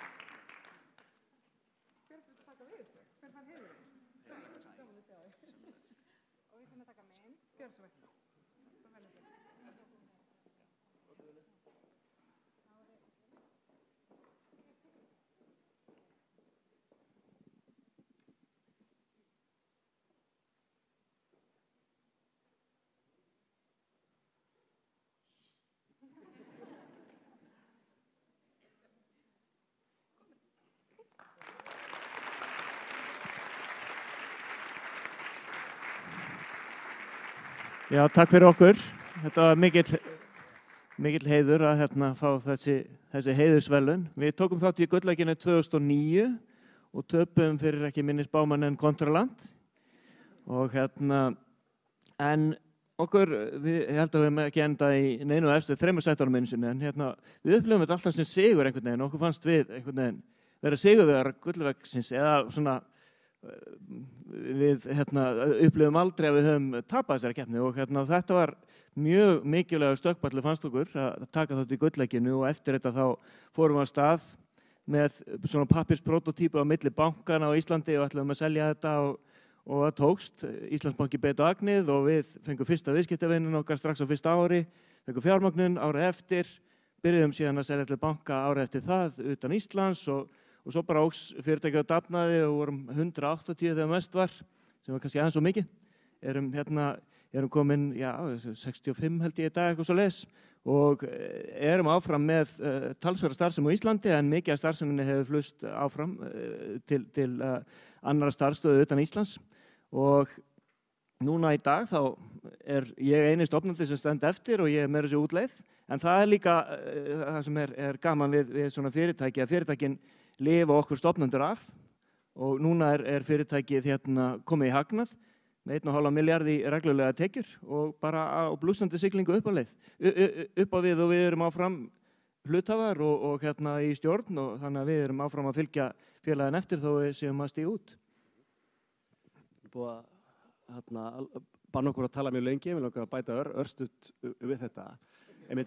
Menninga hefur verið oft notað sem dæmi fyrirtæki í gullleikinu sem vann ekki en náði samt árangri, en það mjög sniðugt að búa til þessi verðlaun, því að það skiptir svo miklu máli bara að taka þátt og æfa sig að pizza og fá endurgjöf. Það það sem skiptir máli, við vorum algjörlega með það mindset. Og líka bara sérstaklega gaman að vera hérna með meðstofnendum mínum, þó að við séum allir, 2 hættir og 3 útleið, þá vorum við samt í 13 ár, allir starfandi hjá fyrirtækinu. Það nú ótrúlega langur tími fyrir meðstofnendur. Þetta eins og að vera í 3 manna hjónabandi undir miklu álagi og láta það endast í 13 ár. Þannig að það eitt ráð sem ég má gefa, þá það að stofnendur og meðstofnendur þurfa að kunna að leysa úr vandamálum og vinna saman og undir álagi.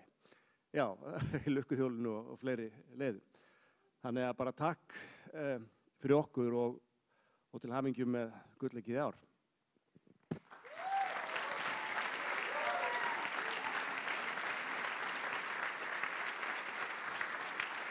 Innilegar hamingjóskir Menninga. Þá komið að því að veita verðlaun fyrir fyrsta sætið. Og til að tilkynna sigurvegarann hingað mættur maður sem á bókað flug eftir hálftíma. En hann sagði ef ég missi af vélinni þá það bara þannig. Þetta engin annar. Þetta svo langt nefnilega heiti, ég þarf alltaf að skrifa, það alltaf verið að breyta þessu, en þetta menningar, nýsköpunar og háskólaráðherra, Logi Einarsson. Gjörðu svo vel.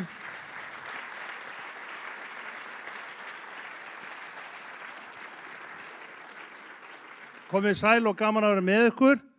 Mér fannst gaman að heyra af viðskiptahugmynd þinni. Ég vissum að hún á eftir að slá í gegn og mér fannst gaman að formaður Samfylkingarna, Kristrún Frostadóttir, hafi verið í teyminu. Og ég reikna með að 163.000 króna kjóllin sem hún var í við stefnuræðina hafi verið svona endurnýtkinn en ekki keypt úr búð.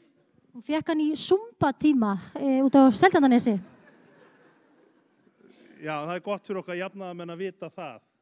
En það ótrúlega gaman að vera hérna. Ég kom hérna þegar það var verið að kynna þetta fyrir háskólastúdentum. Þá var spurt hversu margir ætlaðu að taka þátt og það var einn sem rétt upp hönd og ég reikna með að hinir hafi verið komin til að fá öl.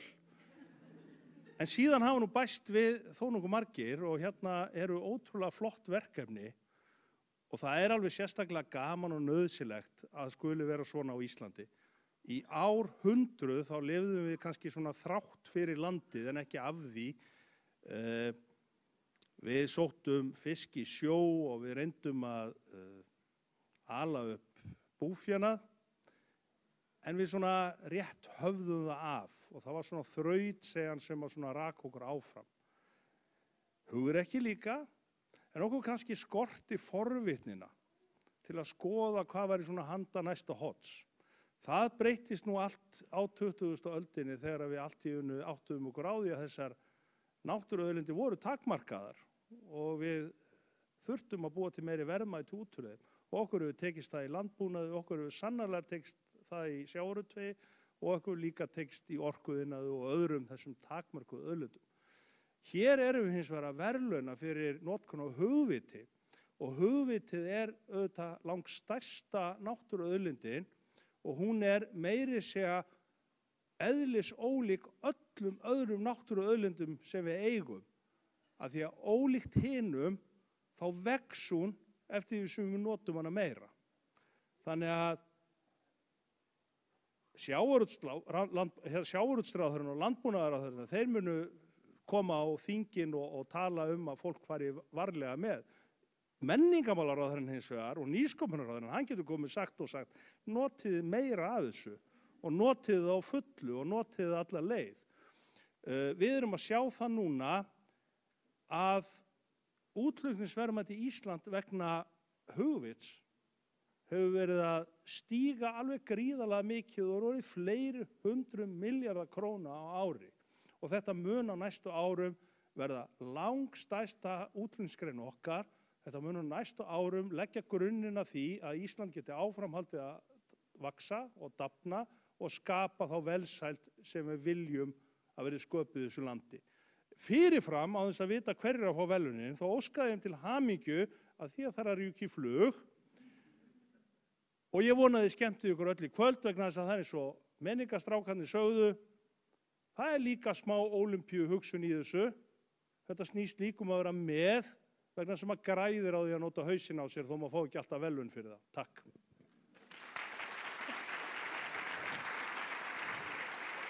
Og ég kynni það bara. Þetta var svo góð lokapunktur. Ég hefði líka verið með mic drop þarna. Ertu tilbúin að tilkynna sigurvegara gulldagsins? Já, spenn í salinn.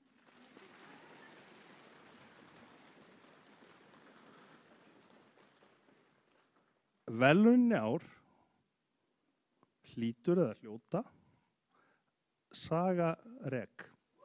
Saga Reg.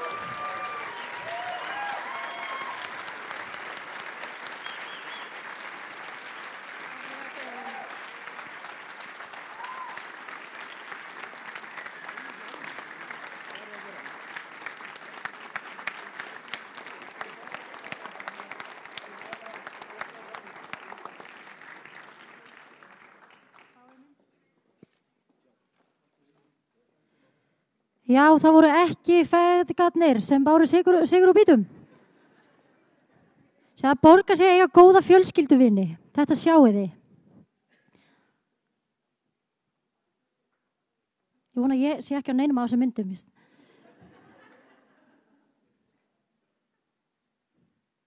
Innilegar hamingjóskir. Saga Reg.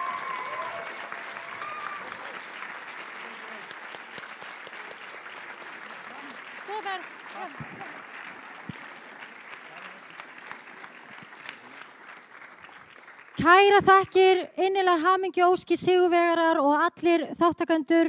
Takk kærlega frumkvöðla og nýsköpunarnefnd gulldagsins sem samanstendur af nemendum frá HÍ og HR. Hluti af þeim aðilum eru hér með okkur í dag og við þökkum þeim kærlega fyrir þeirra framlag og gefum þeim gott klapp.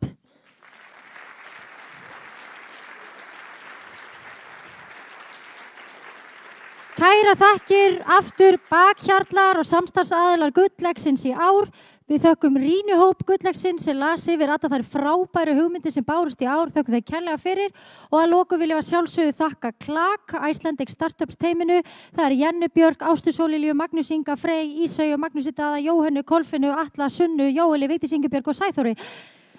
Kæra þakkir, Klak.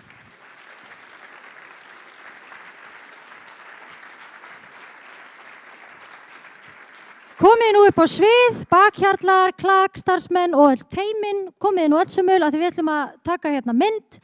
Þessu viðburði fyrir að ljúka en hér frammi verða léttar veitingar og drykkir þar sem teimin munu taka á móti ykkur. Þannig að ef þið eru með ennþá fleiri spurningar þá getið þið spurt þau að þeim. Þau koma fram eftir stutta myndatöku. Kærar þakkir fyrir komuna í ár.